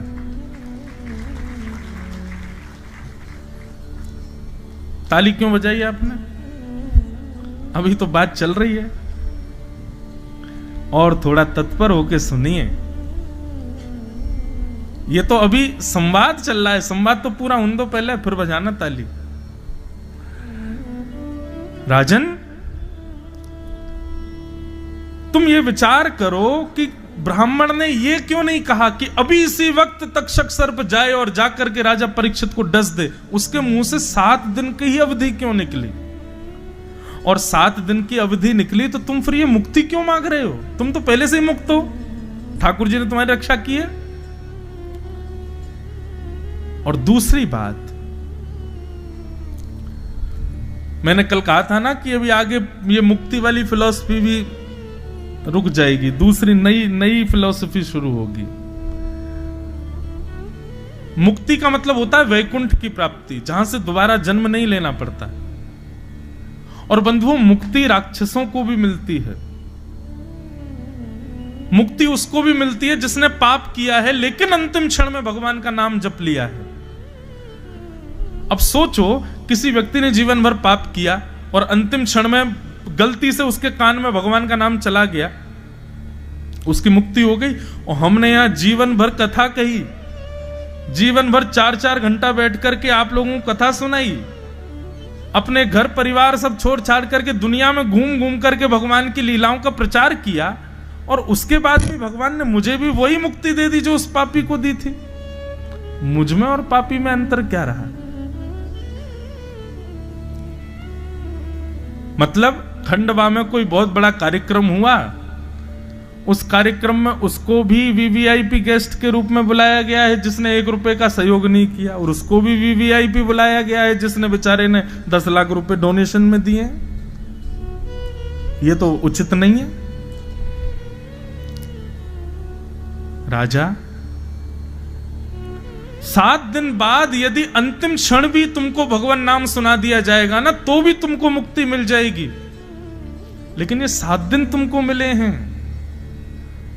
राजा परीक्षित हाथ जोड़ करके बोले, भगवान मुझे मुक्ति नहीं चाहिए, आप बताओ मैं क्या मांगूं? इन 7 दिनों का मैं क्या करूं? ये 7 दिन मुझे मिले, इसमें मुझे क्या करना चाहिए? तब सुखदेव जी महाराज कहते हैं, बोले राजन, तुमने मांगा था कि मुक्ति का उपाय बताओ। मुक्ति अंतिम श्वास में भजन करने से भी मिल जाएगी, और मुक्ति का मतलब होता है मृत्यु के बाद वैकुंठ में जाना और वैकुंठ में भगवान का दर्शन करना। पर तुमको 7 दिन मिले हैं, इन 7 दिनों के लिए तुम भक्ति मांगो। भक्ति से क्या होगा? बोले मुक्ति के बाद होने वाले भगवत दर्शन, वो भक्ति से जीते जी तुमको हो जाएंगे। तुम भक्ति की कामना करो। नई बात आई समझ में। मुक्ति का मतलब क्या है? यहां से चले गए, फिर 13 दिन तक घर वाले हमारा वो करते रहे, क्या बोलते हैं उसको, जो वो होते हैं, क्या बोलते हैं, संस्कार आदि सब करते रहे। उसके बाद 13वें दिन जिस दिन भोज होता है, उस दिन वो आत्मा उसकी गति आगे जाती है। अब वो कहाँ जाएगा? फिर हमको वैकुंठ मिला, वैकुंठ में बैठे रहे, वैकुंठ में भी लंबी लाइन लगी है। कब जाकर के वैकुंठ में नंबर आया, अंदर जाकर के पहला दिन तो उसी में निकल गया, ये कमरा है, यहाँ बैठना है, यहाँ रहना है। अब भगवान का दर्शन कब होगा? बोले भगवान तो अभी व्यस्त हैं, 10-5 दिन रुको, तब जाके ठाकुर जी मिलेंगे। इतना लंबा समय। लेकिन भक्ति करने वाले व्यक्ति को, मुक्ति प्राप्त करने वाला वैकुंठ जाता है, तब ठाकुर जी मिलते हैं। पर भक्ति करने वाले के लिए ठाकुर जी ही प्रकट हो जाते हैं पृथ्वी पर, और उसको ठाकुर जी के दर्शन हो जाते हैं। हे राजा परीक्षित, तुम ये मत मांगो कि 7 दिन में मुक्ति कैसे मिले, बल्कि ये मांगो इन 7 दिनों में मृत्यु से पहले मुझे ठाकुर जी कैसे मिले। ठाकुर जी का दर्शन करो, तब जाओ यहां से। आहा, सुखदेव जी महाराज की इन बातों को सुनकर के परीक्षित के चित्त में अब मुक्ति की कामना नहीं। अभी तक तो टेंशन में बैठे थे, 7 दिन बचे हैं, बस क्या करूं क्या करूं क्या करूं। अब बिल्कुल निष्फिक्र हो गए। अब उनको ये चिंता नहीं है कि तक्षक सर्प आएगा मुझे डसेगा। अब तो वो ये कह रहे हैं कि सांवरा आना चाहिए, कन्हैया आना चाहिए, मेरे प्राण निकले उससे पहले ठाकुर जी मुझको दिखने चाहिए। सुखदेव जी ने ऐसा कर दिया परीक्षित को, परीक्षित तुम्हारा मन नहीं होता, तुम्हारे पूर्वजों के साथ जो रहे, तुम्हारी मातृ गर्भ में जो आए, तुम्हारी माँ ने जिनका दर्शन किया, पूरा विश्व जिनको भगवान श्री कृष्ण कहता है, वो दिखते कैसे हैं, उनका स्वभाव कैसा, उनका प्रभाव कैसा, उनके बारे में जानने का मन नहीं तुम्हारा। तब राजा परीक्षित ने कहा, बोले कि अब मुझे मुक्ति उक्ति नहीं चाहिए, अब तो मुझे भक्ति दो आप। और महाराज बस इतनी कृपा कर दो, ये 7 दिन पूरे हों उससे पहले ठाकुर जी मुझको दिख जाएं, ये कृपा करो। बंधुओं एक बात कहें, गुरु यदि प्रसन्न हो जाए, प्रयच्छति गुरु प्रीतो वैकुंठम योगी दुर्लभम, तो बड़े बड़े योगियों को भी जो दुर्लभ भगवान का दर्शन है वो गुरु प्रसन्न होकर करा देगा। और गुरु की प्रसन्नता दक्षिणा देने में नहीं, गुरु की प्रसन्नता उसको व्यंजन खिलाने में नहीं, गुरु की प्रसन्नता उसकी खूब सेवा करने में नहीं, गुरु की प्रसन्नता केवल और केवल गुरु जो प्रवचन में, कथा में या अपने सत्संग में जो बातें कहते हैं उनका तुम पालन करने लग जाओ, गुरु उसी से प्रसन्न होता है। और यदि गुरु प्रसन्न हो गए तो आपको वो मिलेगा जो बड़े बड़े योगियों को नहीं मिलता है। सुखदेव जी ने चरणों में प्रणाम किया और परीक्षित जी महाराज सुखदेव जी के चरणों में प्रणाम करते हुए कह रहे हैं,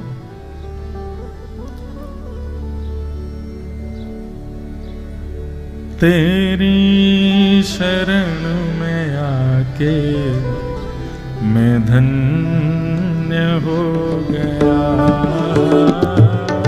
तेरी शरण में आके मैं धन्य हो गया, तेरी शरण में आके मैं धन्य हो गया, तेरी शरण में आके अभी ना यहाँ कथा कहते कहते, अभी ये प्रसंग कहते कहते ये संकीर्तन तो जीव पे आ रहा है, लेकिन मन में दूसरा भाव आ रहा है। मानो सुखदेव जी से परीक्षित जी कह रहे हैं, एक बात तो ये कह रहे हैं तेरी शरण में आके मैं धन्य हो गया, और दूसरी बात क्या कह रहे हैं, जहां ले चलोगे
श्री राधा रमण लाल की। करताल बजा के गाओ।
का स्वरूप है बंधुओं। आपका प्रश्न क्या था उसका उत्तर तो नहीं, पर उस प्रश्न को ही सटीक करके फिर उसका उत्तर दिया। ये गुरु का स्वरूप है।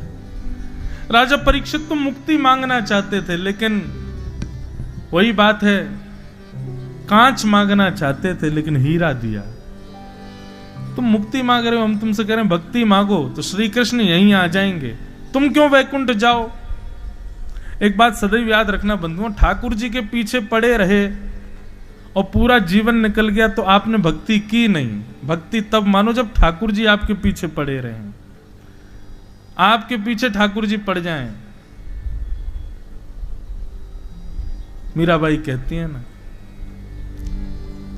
माई मेरे श्याम लग्यो संग डोले, जित जाऊं त ठाड़ो ही पावे। जहां जाऊं मैं ही खड़ो है जाए, और मैं या सो बात ना करूं तब भी बिना बुलाए बोले, श्याम लग्यो संग डोले, माही मेरे श्याम लग्यो संग डोले। कहा करूं लोभी मेरे नैना, कहा करूं लोभी मोरे नैना, हंस हंस घूंघट खोले, हंस हंस घूंघट खोले, श्याम लग्यो संग डोले, माही मेरे श्याम लग्यो। ये भक्ति की स्थिति है।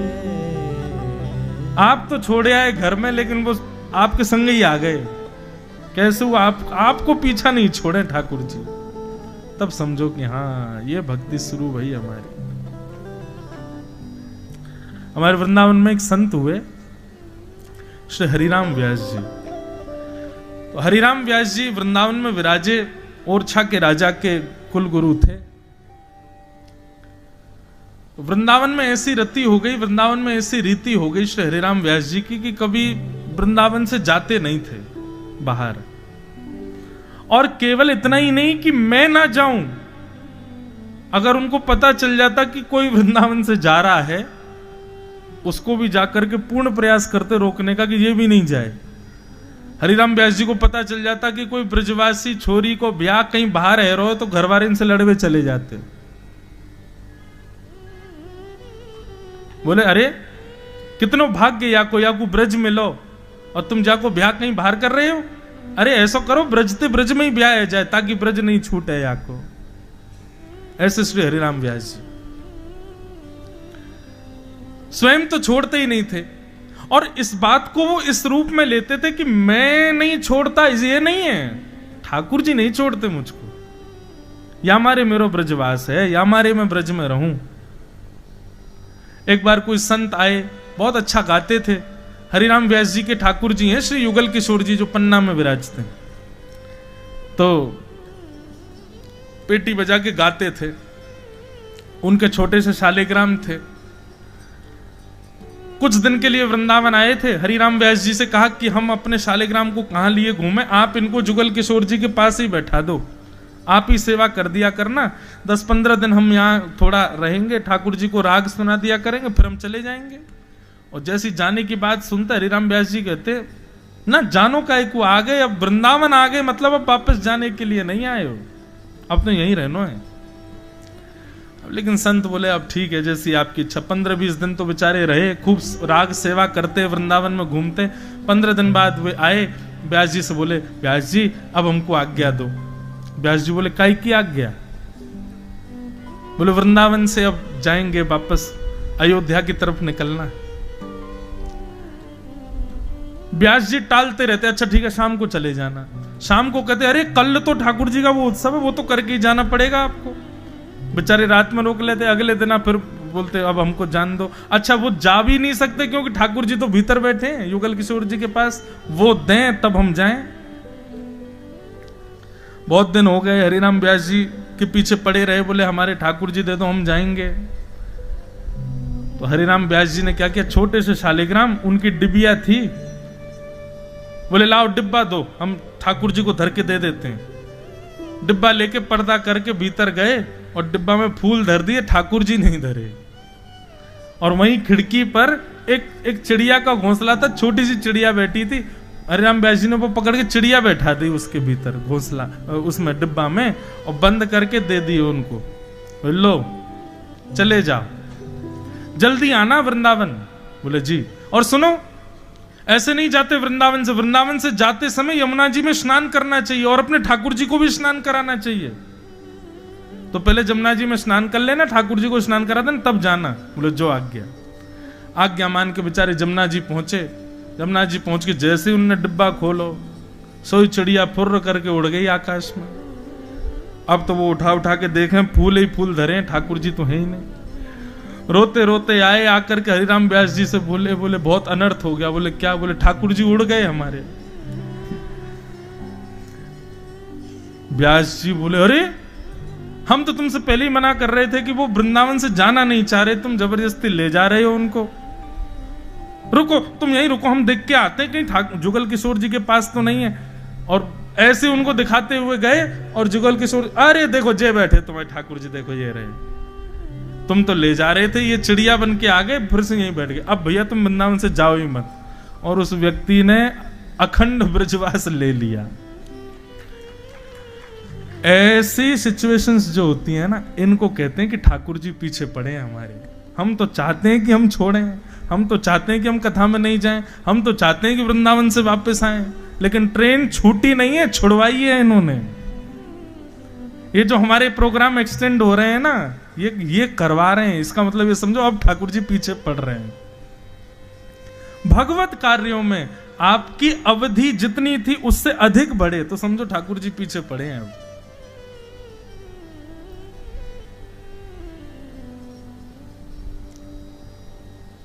मुक्ति से, मृत्यु के बाद भगवत दर्शन होता है, भक्ति से जीते जी ठाकुर जी का दर्शन होता है।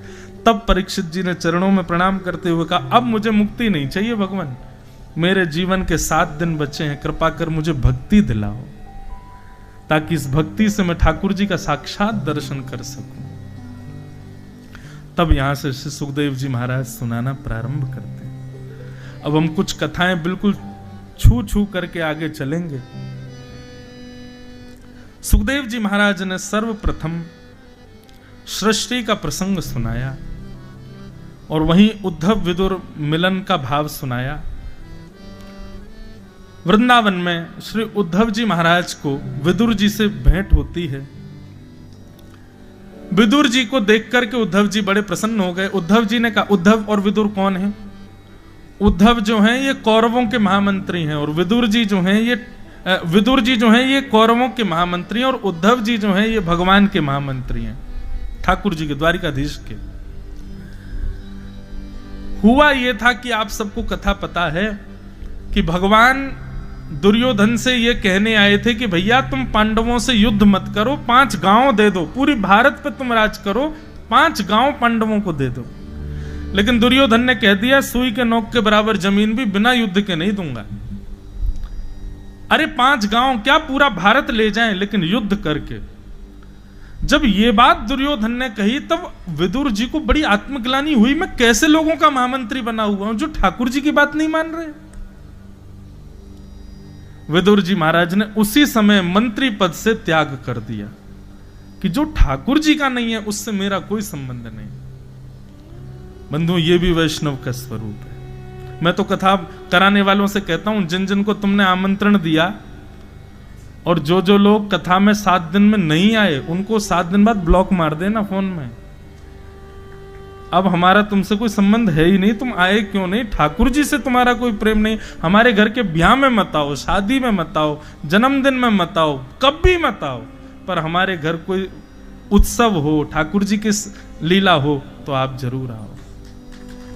हम पता है कई लोग हमसे कथा होती है तो कथा में मिलने आते हैं, आकर के महाराज जी आप ऐसा कुछ करो ना कि हम आपके संग रहें, आप ऐसा कुछ करो ना लाल जी हमको। मैंने कहा देखो एक बात हमारी सुनो, या तो हमारे संग रहना नहीं, और यदि आप चाहते हो कि हमारे संग रहना है लाल जी की सेवा में तो फिर हम जब बुलाएं, हम वैसे नहीं बुलाएंगे, हम बुलाएंगे उत्सव में ही।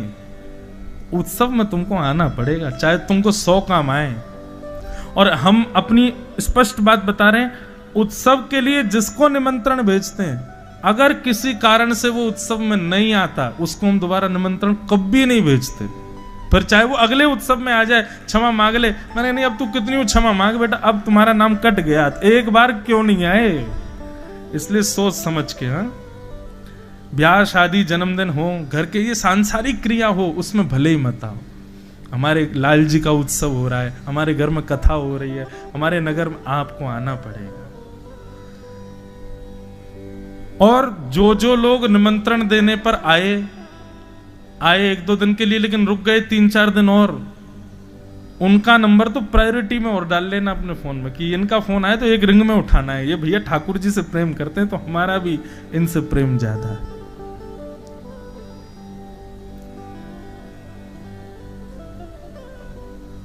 तो विदुर जी ने मंत्री पद का त्याग कर दिया और यहां श्री उद्धव जी महाराज, ठाकुर जी की लीला पूरी होने के बाद भगवान ने इनको आज्ञा की, मेरी पादुकाएं लेकर के तुम चले जाओ बद्रीनाथ। और बद्रीनाथ में आज भी श्री उद्धव जी महाराज विराज रहे हैं। अभी 6 महीने के लिए बद्रीनाथ जी के कपाट बंद होते हैं, तो श्री उद्धव जी का उत्सव विग्रह पांडुकेश्वर में आता है और वहां पर उनकी पूजा होती है। दोनों भक्तों का मिलन, यहां वो मंत्री पद का त्याग करके आए थे, उद्धव जी पादुका लेके बद्रीनाथ जा रहे थे, दोनों का मिलन वृंदावन में हुआ। उद्धव जी को देखते विदुर जी बोले, अरे उद्धव सब छोड़ो, ये बताओ ठाकुर जी कैसे हैं।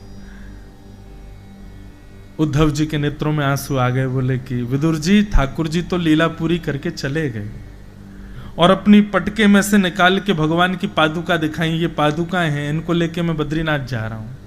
ये समाचार सुनते ही विदुर जी बहुत रोए। विदुर जी कहने लगे, उद्धव ठाकुर जी ने मेरे बारे में कुछ कहा, एक बार भी कभी उनको मेरी याद आई थी क्या। उद्धव जी बोले, मैं मुंह पर बड़ाई नहीं कर रहा हूं या तुमको प्रसन्नता हो इसलिए नहीं कह रहा हूं, लेकिन ठाकुर जी ने लीला पूरी करने से पहले भागवत धर्म का उपदेश दिया था। मैं, मैत्रेय मुनि और 3-4 कुछ और विद्वान भी वहां बैठे थे प्रभाषित क्षेत्र में। तुम विश्वास नहीं मानोगे विदुर, हर प्रसंग के बाद भगवान कहते थे, उद्धव अगर तुम 4-5 लोगों में मेरा विदुर भी यहां बैठा होता तो कितना आनंद आता ना। तुमको मेरा विदुर मिलेगा तो उसको तुम आज्ञा कर देना, वो मैत्रेय मुनि के पास चला जाएगा, मेरे द्वारा दिया गया ज्ञान मैत्रेय मुनि उसको देंगे। ये बात सुनकर के विदुर जी बड़े प्रसन्न हुए, ठाकुर जी मुझको याद करते हैं। तब श्री विदुर जी महाराज मैत्रेय मुनि के आश्रम हरिद्वार गए और हरिद्वार में उन्होंने जाकर के भगवान का अंतिम उपदेश भागवत धर्म मैत्रेय मुनि से सुना। बहुत सुंदर, बहुत ज्ञानवर्धक प्रसंग है, थोड़ा सा स्पर्श कर देता हूं मैं। विदुर जी महाराज प्रश्न करते हैं मैत्रेय मुनि से कि सुखाय कर्माणि करोति लोको न ते सुखम मान्यदुपारमं वा विन्देत भूयस्तद एव दुःखम् यदत्र युक्तम भगवान वदेन्न। बहुत सावधानी से सुनिएगा। मुझे जैसा याद है, मैंने लगभग 2 वर्षों से ये संवाद नहीं कहा कथा में, आज याद आ रहा है तो कह देता हूं थोड़ा। विदुर जी महाराज कहते हैं, प्रभु मेरा आपसे एक प्रश्न है। सुख की कामना के लिए सारा संसार दौड़ रहा है,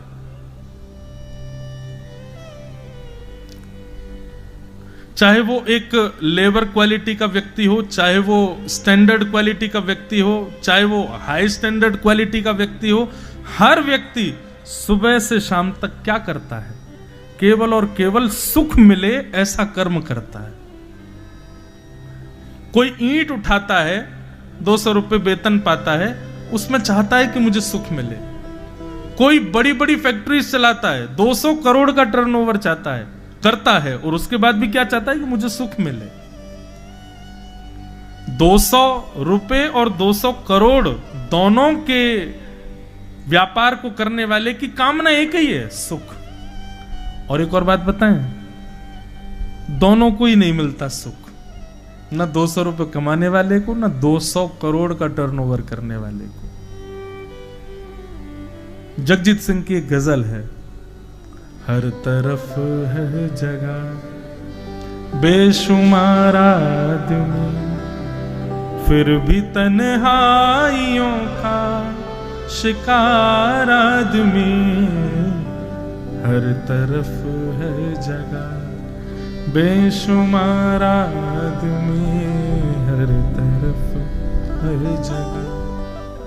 सुबह से शाम तक बोझ ढोता हुआ, सुबह से शाम तक बोझ ढोता हुआ, चैन खोता हुआ बार बार आदमी। हर तरफ हर जगह बेशुमार आदमी। सब दुखी हैं, लेकिन आप सब लोग अभी अपना फोन निकालो, सेल्फी मोड ऑन करके अपना चेहरा देखो, कितने खुश लग रहे हो। क्यों? दीन कहे धनवान सुखी, धनवान कहे सुख राजा को भारी, राजा कहे महाराजा सुखी, महाराजा कहे सुख इंद्र को भारी, इंद्र कहे चतुरानन को सुख, ब्रह्म कहे सुख विष्णु को भारी। तुलसीदास विचार कहें, हरि भजन बिना सब जीव दुखारी। वास्तव में सुखी वही हैं जो ठाकुर जी का भजन कर रहे हैं, ठाकुर जी की शरण में बैठे हैं, ठाकुर जी की कथा सुन रहे हैं, ठाकुर जी का दर्शन कर रहे हैं। क्यों? ठाकुर जी के गैर शरणागत लोग दुखी क्यों हैं? क्योंकि अपनी जिम्मेवारी अपने ऊपर लिए बैठे हैं। हम इतने सुखी क्यों? हमने अपनी सारी जिम्मेवारी ठाकुर जी को दे रखी है। क्या हमारे हम प्रसन्न हैं? हमको चिंता की कोई बात ही नहीं। लेकिन यहां प्रश्न जो है उसको ध्यान से सुनो। हर व्यक्ति मेहनत करता है, कर्म करता है केवल एक आकांक्षा से कि मुझे सुख मिले, तो भी उसको सुख क्यों नहीं मिलता? ये विदुर जी महाराज का प्रश्न। मैत्रेय मुनि इसका उत्तर देते हैं जो भगवान ने दिया। मैत्रेय मुनि कहते हैं, सेयम भगवतो माया। यदि व्यक्ति को कर्म करने पर जो वो चाहता है वो उसको मिल जाएगा, तो व्यक्ति कर्म करना बंद कर देगा, आलसी हो जाएगा। आप जो चाहते हो, जिस इच्छा को लेकर के कर्म करना प्रारंभ करते हो, यदि उस इच्छा उस कर्म के सहज क्रिया में, मतलब आसानी से वो आपको मिल जाए, तो पहली बात तो आप उस मिली हुई वस्तु का मूल्य नहीं समझ पाओगे। दूसरी बात, आपको लगेगा ये तो ऐसे ही मिल गया मुझे, आलसी हो जाओगे। और यदि ये क्रिया सबके साथ होने लग गई तो सृष्टि कैसे चलेगी, संसार कैसे चलेगा? इसलिए भगवान ने निधान क्या बना दिया? कर्म करो, कर्म करने से तुम्हारे जीवन में धन आएगा, घर आएगा, गाड़ी, उस सब आएंगे, पर केंद्र बिंदु सुख है। पर वो सुख ऐसे आता है जैसे गर्म लू चल रही हो और उसमें बीच में कभी ठंडी हवा छू करके चली जाए, ऐसे आता है सुख हमारे जीवन में। भयंकर गर्मी में कभी कभी ठंडी हवा छू के निकल जाए, ऐसे आता है सुख हमारे जीवन में। ये भगवान की माया है। यहां सुख नहीं मिलेगा। दुखालयम शाश्वतम, पृथ्वी का नाम शास्त्रों में दुखालय है। आलय कहते हैं घर को, विद्यालय, कार्यालय, भोजनालय, ऐसी दुखालय। और उस दुखालय में चाहते हम सुख है। मतलब कोई भूखा व्यक्ति पुस्तकालय में पहुंच गया, लाइब्रेरी खकोर रहा है, बोले कहीं कचौड़ी मिल जाए। कैसे मिलेगी? ऐसी दुखालय में सुख नहीं मिल सकता। दूसरा प्रश्न श्री विदुर जी महाराज कहते हैं, अच्छा भगवान एक बात बताओ, सब में भगवान है? बोले हाँ। अगर सब में भगवान है तो फिर बिल्ली वाले भगवान चूहे वाले भगवान को क्यों खा जाते हैं? ये मानव वाला भगवान मुर्गे वाले भगवान को क्यों खा जाता है? ये शेर वाले भगवान हिरण वाले भगवान को क्यों खा जाते हैं? अच्छा ये तो रही भोजन की बात, पर ये मानव सब में भगवान है, तो फिर ये प्रतिस्पर्धा क्यों है? इस भगवान को नीचे गिरो, मैं ऊपर चढ़ूंगा। सब भगवान ही है। जब सब में भगवान है तो फिर सब लोग सम क्यों नहीं है? सबके विचार एक जैसे क्यों नहीं है? सबका हृदय एक जैसा क्यों नहीं है? सब अलग अलग क्यों हैं? ये मतियां भिन्न क्यों हैं सब लोगों की?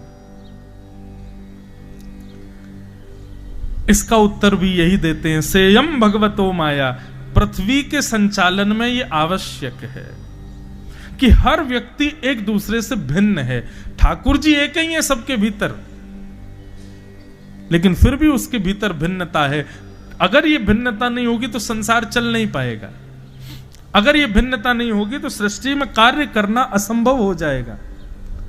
सब धनवान हो जाएं, सबके पास पैसा हो जाए, अब आपको घर बनवाना है, कौन बनाएगा? क्यों? जो ईंट उठाने वाली लेबर है वो भी 200 करोड़ का टर्नओवर करती है, कहां से, किससे उठवाओगे?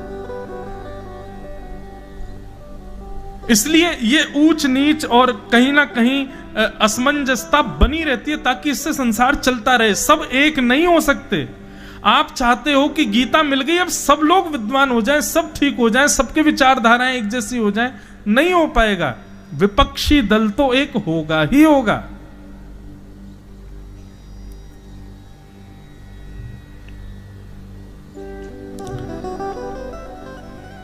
और यहां से सृष्टि का प्रसंग सुनाना प्रारंभ किया। कैसे पृथ्वी पर सबसे पहले उद्भिद, जरायुज, अंडज आदि इन सबको बनाया जाता है। तत्पश्चात ब्रह्मा जी ने कैसे कैसे मानवों को बनाया, उन सबका सृष्टि का वर्णन यहां पर किया गया। ब्रह्मा जी ने पहले 4 मानव बनाए, सनक, सनंदन, सनातन, सनत कुमार। पर ये प्रथम मानव थे इसलिए इनको भगवान का दर्जा दे दिया। 10 मानस पुत्र बनाए पर 10 के 10 भगवान के भजन में लग गए, इसलिए सृष्टि नहीं हो पाई। तब ललाट का भेदन करके महादेव रुद्र प्रकट हो गए। भगवान शिव ने आकर के ऐसी सृष्टि करी महाराज की ब्रह्मा जी ने हाथ जोड़ लिए, बोले आप मत करो, आपसे नहीं हो पाएगा। क्यों? को मुखहीन विपुल मुख काहू। ब्रह्मा जी ने शंकर जी से कहा, भाई तुम हमारे ललाट से प्रकट हुए हो, इसका मतलब कहीं ना कहीं तुम हमारे अंश हो, और अंश जो होता है वो पुत्र के समान होता है। तो पिता की गद्दी पर बैठो, हम सृष्टि करते हैं, दुनिया बनाते, तुम भी बनाओ। शंकर जी बोले बताओ क्या करना है? बोले जैसी मैंने बनाई है, ये सारे डायग्राम है, ऐसे मानव बनेंगे, ऐसे इंसान, ऐसे जानवर बनेंगे, ऐसे पेड़ पौधे बने, इन्हीं की देखा देखी बनाओ। शंकर जी बोले अपनी क्रिएटिविटी तो दिखाऊं मैं। पिताजी तो ऐसी नॉर्मल बना रहे हैं, 2 आंख, 1 नाक, 2 कान, 1 जीभ, 2 हाथ, 2 पैर, इससे क्या आनंद आ रहा है?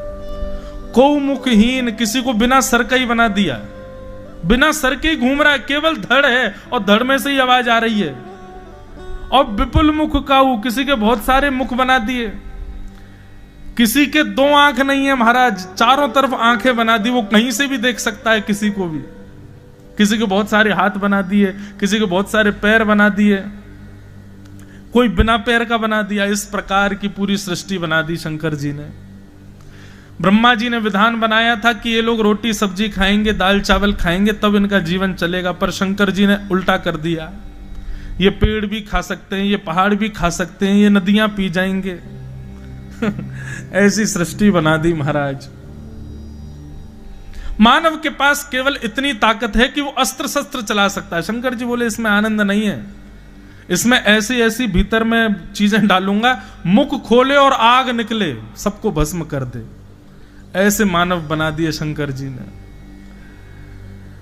ब्रह्मा जी बोले देख के आए शंकर जी कैसी सृष्टि कर रहे हैं। जैसे ही आकर के पृथ्वी पर देखा तो ब्रह्मा जी कोई खाने दौड़े सब।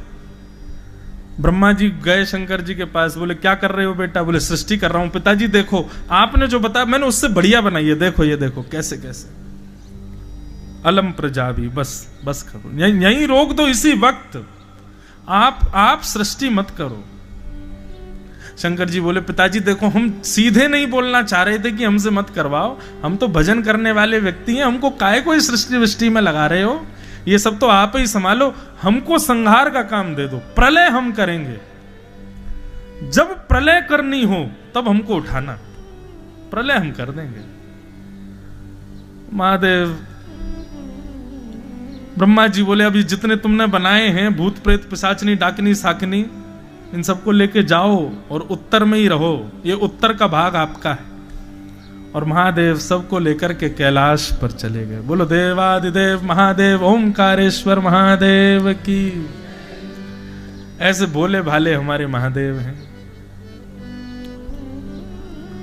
महादेव चले गए।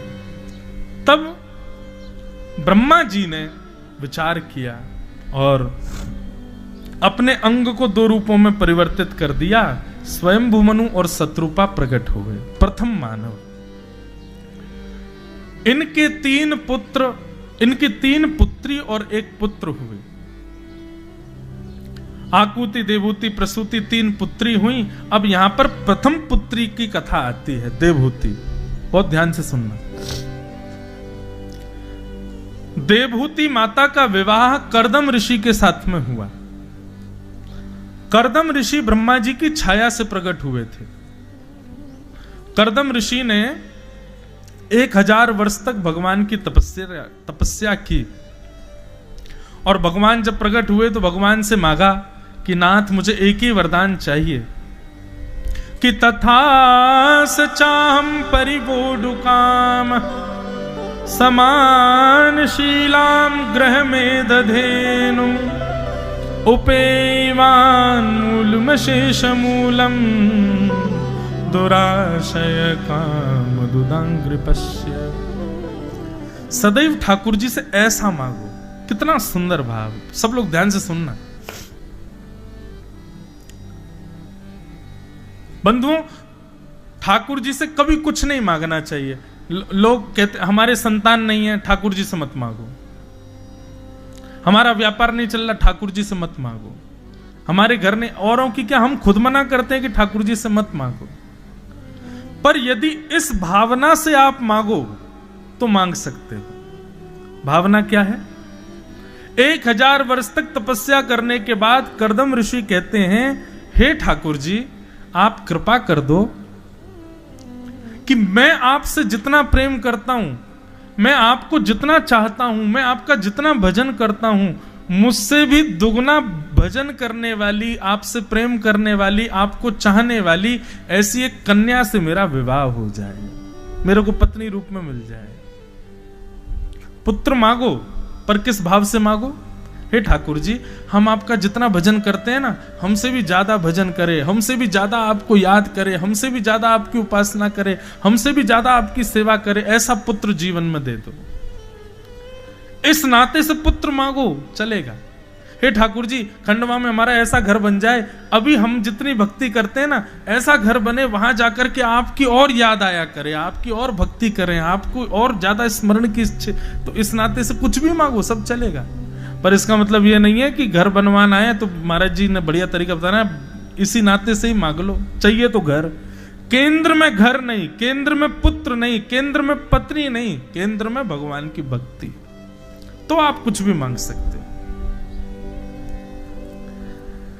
कर्दम ऋषि बोले ऐसी पत्नी से मेरा ब्याह हो जाए जो मुझसे भी ज्यादा आपसे प्रेम करती। ठाकुर जी इतने प्रसन्न हो गए, वाह कर्दम ऋषि, आपसे भी ज्यादा हमसे प्रेम करने वाली कन्या परसों आपके जीवन में आएगी, उसका नाम है देवहूति, उससे आपका ब्याह होगा। कर्दम ऋषि बोले बड़ी कृपा भगवान, जय हो, दंडवत। जाते जाते भगवान बोले सुनो, हमको ना अभी मन नहीं भरा हमारा, तुमने जो मांगा वो तुमको मिलेगा, लेकिन एक वरदान हम अपनी तरफ से दे रहे हैं, तुम्हारा देवहूति के साथ ब्याह होगा और जब संतान होगी ना तो पुत्र के रूप में मैं ही आऊंगा तुम्हारे यहाँ पुत्र बनकर के मैं आऊंगा। अब तुम भी भक्ति करोगे, पत्नी भी भक्ति करेगी, तो संतान साधारण नहीं होगी, फिर तो मैं ही जन्म लेके आऊंगा। कर्दम ऋषि तो आनंदित हो गए और कर्दम ऋषि का विवाह 3 दिन के बाद देवहूति के साथ हुआ। देवहूति और कर्दम ऋषि की 9 पुत्रियों ने पहले जन्म लिया। 9 पुत्रियों का विवाह कर्दम ऋषि ने कर दिया। 10वीं संतान के रूप में भगवान कपिल पधारे। बोलो कपिल भगवान की जय। कपिल भगवान का अवतरण हुआ। अवतरण होते ही ज्यादा बाल्यावस्था में नहीं रहे ठाकुर जी, अपने आप ही थोड़े पौगंड अवस्था की ओर आ गए। भगवान से प्रार्थना करके श्री कर्दम ऋषि तो वन में चले गए, देवहूति माता को ज्ञान उपदेश भगवान ने किया। माता देवहूति को पता है कि मेरे पुत्र साक्षात भगवान हैं। देवहूति माता ने कहा ये अवसर बार बार नहीं आएगा, अपने जीवन का उद्धार कर लूं, पूछ लूं ठाकुर जी से। और देवहूति माता ने भगवान की स्तुति गाते हुए ठाकुर जी से कुछ प्रश्न किए। इसी को कपिल देवहूति संवाद कहते हैं। हम जिस दिन सोचते हैं कि आज जल्दी जल्दी प्रसंग कहेंगे, उस दिन और ज्यादा समय लगता है कहने में। जैसे ज्यादा चटोरे व्यक्ति को डॉक्टर मना कर दें कि भाई तुमको ये सीमित खाना है, उस दिन उसको ज्यादा मन करेगा उसके बाद कि ये भी खा लूं, ये भी खा लूं। जैसे व्रत होता है ना जिस दिन, उस दिन ज्यादा छोले भटूरे आते हैं दिमाग में, वैसे सामान्य स्थिति में नहीं आते। ऐसे ही होता है, जब आप विपरीत विचार करोगे तो ठाकुर जी ऐसी योजना बनाते हैं कि वो हो ही नहीं पाता। अब हम सोच रहे थे जल्दी जल्दी करेंगे, अब लग रहा है ये प्रसंग छोड़ दिया तो न्याय नहीं दे पाएंगे आपको। देवहूति माता प्रश्न कर रही हैं, थोड़ा सा सुनो। भगवान कि निर्विणानितराम भूमल असद इंद्रियतर्षणा येन संभाव्यमानेन प्रपन्नान्धं तम प्रभु। प्रभु हमारे शरीर की 10 इंद्रियां हमको अपनी ओर खींचती हैं। आंख कहते हैं सुंदर दृश्य दिखाओ, जीभ कहती है सुंदर स्वाद चकाओ, कान कहते हैं सुंदर गीत सुनाओ, हाथ कहते हैं सुंदर स्पर्श कराओ, पैर कहते हैं घुमाने ले जाओ। और हम इन 10 इंद्रियों की सेवा में पूरा दिन व्यतीत करते हैं। लेकिन ठाकुर जी इन इंद्रियों की इच्छा पूरी क्यों नहीं होती? एक बार जीव को मनचाही वस्तु दे दी तो फिर जीव की इच्छा पूरी हो जानी चाहिए, वो पुनर्प्रकट क्यों हो जाती है? एक बार में हमारे मन को शांति क्यों नहीं मिलती? बार बार इच्छा क्यों होती है भोग भोगने की? ऐसा कोई उपाय बताओ कि हमारी इंद्रियों की इच्छा समाप्त हो जाए। प्रश्न समझ आ गया? भगवान कपिल उत्तर दे रहे हैं कि योग आध्यात्मिक पुंसाम मतो निःश्रेयसाय में अत्यंतो परतीर्यत्र दुःखस्य च सुखस्य च चित्तः खल्वस्य बन्धाय मुक्तये चात्मनो मतम् गुणेषु सक्तं बन्धाय रतं वा पुंसि मुक्तये। भगवान कपिल कहते हैं मां, सबसे पहली बात तो ये कि इंद्रियां असद नहीं है। आंख, नाक, जीव, कान, हाथ, पैर, इनकी कोई इच्छा नहीं होती है। इच्छा होती है मन की। आंख तो वही देखती है जो आप दिखाओगे, जीभ वही खाएगी जो आप खिलाओगे। ये खाने की इच्छा, अब रसगुल्ला है, वो कब तक स्वादिष्ट लगता है पता है? जब तक डिब्बे में है और डिब्बे से जीभ तक है। जीभ से आगे रसगुल्ले का स्वाद खत्म।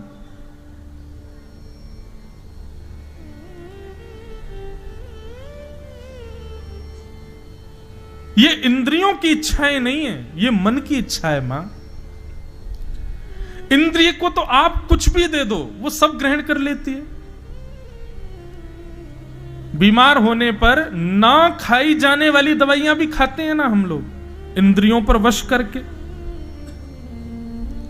कभी कभी हमारी स्थिति नहीं होती लेकिन फिर भी उस वस्तु का सेवन करते हैं जो जरूरी है हमारे लिए। इसका मतलब क्या है?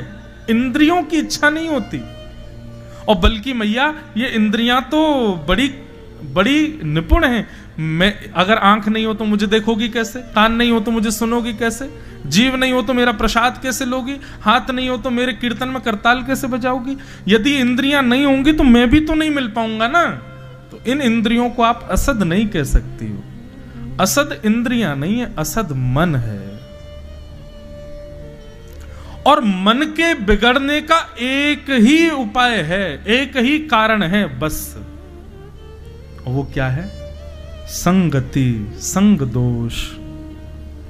अच्छा, संगति के नाम पर कई लोग सोचते हैं केवल मित्रता, परिवार, जिन लोगों के हम संग रहते हैं उसी को ही संगति कहते हैं। नहीं, हर वो वस्तु जो आपके तन के पास है वो सब संगत कहलाता है। वस्त्र भी सत्संग है, भोजन भी सत्संग है, चेहरे पर क्या लगाना है क्या नहीं लगाना यह भी सत्संग है, गले में कौन सी प्रकार की माला पहननी है यह भी सत्संग है, इत्र लगाना है कि परफ्यूम लगाना है यह भी सत्संग है। इन सब से हमारे मन पर प्रभाव पड़ता है। हम क्या खाते हैं, क्या पहनते हैं, कैसे रहते हैं, कि कहां जाते हैं, क्या सोचते हैं, क्या विचार, ये सब सत्संग का स्वरूप है।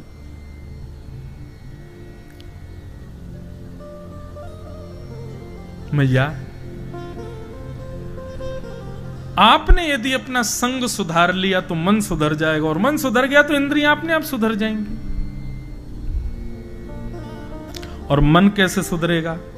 बोले मन को सुधारने के लिए ये 5 गुण जिसमें हो उसका संग करो। 5 गुण कौन कौन से? तितिक्षवः कारुणिका सुहृदः सर्वदेहिनां अजात शत्रवः शांता साधव साधुभूषणा। 7-8 वर्षों से कथा करते हुए एक चीज का अनुभव हो गया कि ये 5 गुण मैंने तो कभी किसी में नहीं देखे। कौन कौन से 5 गुण है? पहला गुण सहनशीलता, पेशेंस। हमको कैसे व्यक्ति के साथ रहना चाहिए, उसमें ये 5 लक्षण होने चाहिए। सबसे पहला है सहनशीलता, पेशेंस। है? आपने देखा किसी में? किसी में देखा? क्यों नहीं देखा? क्योंकि आप में खुद में भी तो नहीं है। हम दूसरे को देखने जा रहे हैं, पर क्या ये 5 हमारे भीतर हैं, ये देखना। पेशेंस पहला, तितिक्षव। दूसरा कारुणिका, कारुणिका मतलब दया। तीसरा सुहृदः सर्वदेहिनां, जितने भी लोग हैं सबका भला मन में आना। मेरे हैं तो मेरों के भी भलाई है, पड़ोसी के भी अच्छे हो, उनके भी अच्छे जाएं, उनके भी बच्चे अच्छे हों, ऐसा विचार, इसको कहते हैं सुहृदः सर्वदेहिनां। और चौथा लक्षण अजात शत्रवः, किसी से शत्रुता नहीं। और 5वां और अंतिम लक्षण शांता, कम बोलने वाला, अल्प शब्दों का प्रयोग करने वाला।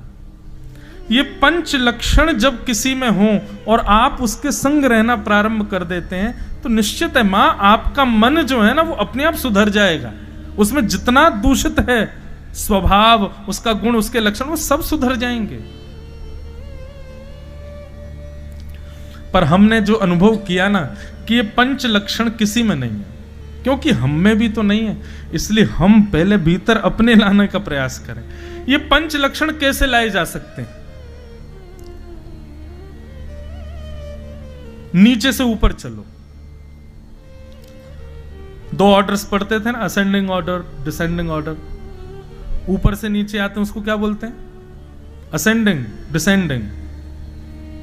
अब कोई आधे बोल रहे हैं असेंडिंग, आधे, समझ जाओ। नियम तो है कि पहले सहनशील बनो, फिर सब पर दया करो, सबका भला चाहो, किसी से शत्रुता मत करो और शांत रहो। पर हम उल्टा चलेंगे, पहले शांत रहना शुरू करो, मौन रहो, कम बोलो। एक सूत्र है, मौने च कलहो नास्ति। जो व्यक्ति कम बोलता है ना उसकी लड़ाइयां बहुत कम होती हैं। और जो बात बात पर कभी किसी मोहल्ले में लड़ आया, कभी किसी घर में लड़ आया, कभी पत्नी से लड़ लिया, कभी बच्चों से रूठा बैठा है, निश्चित है वो बोलता बहुत होगा।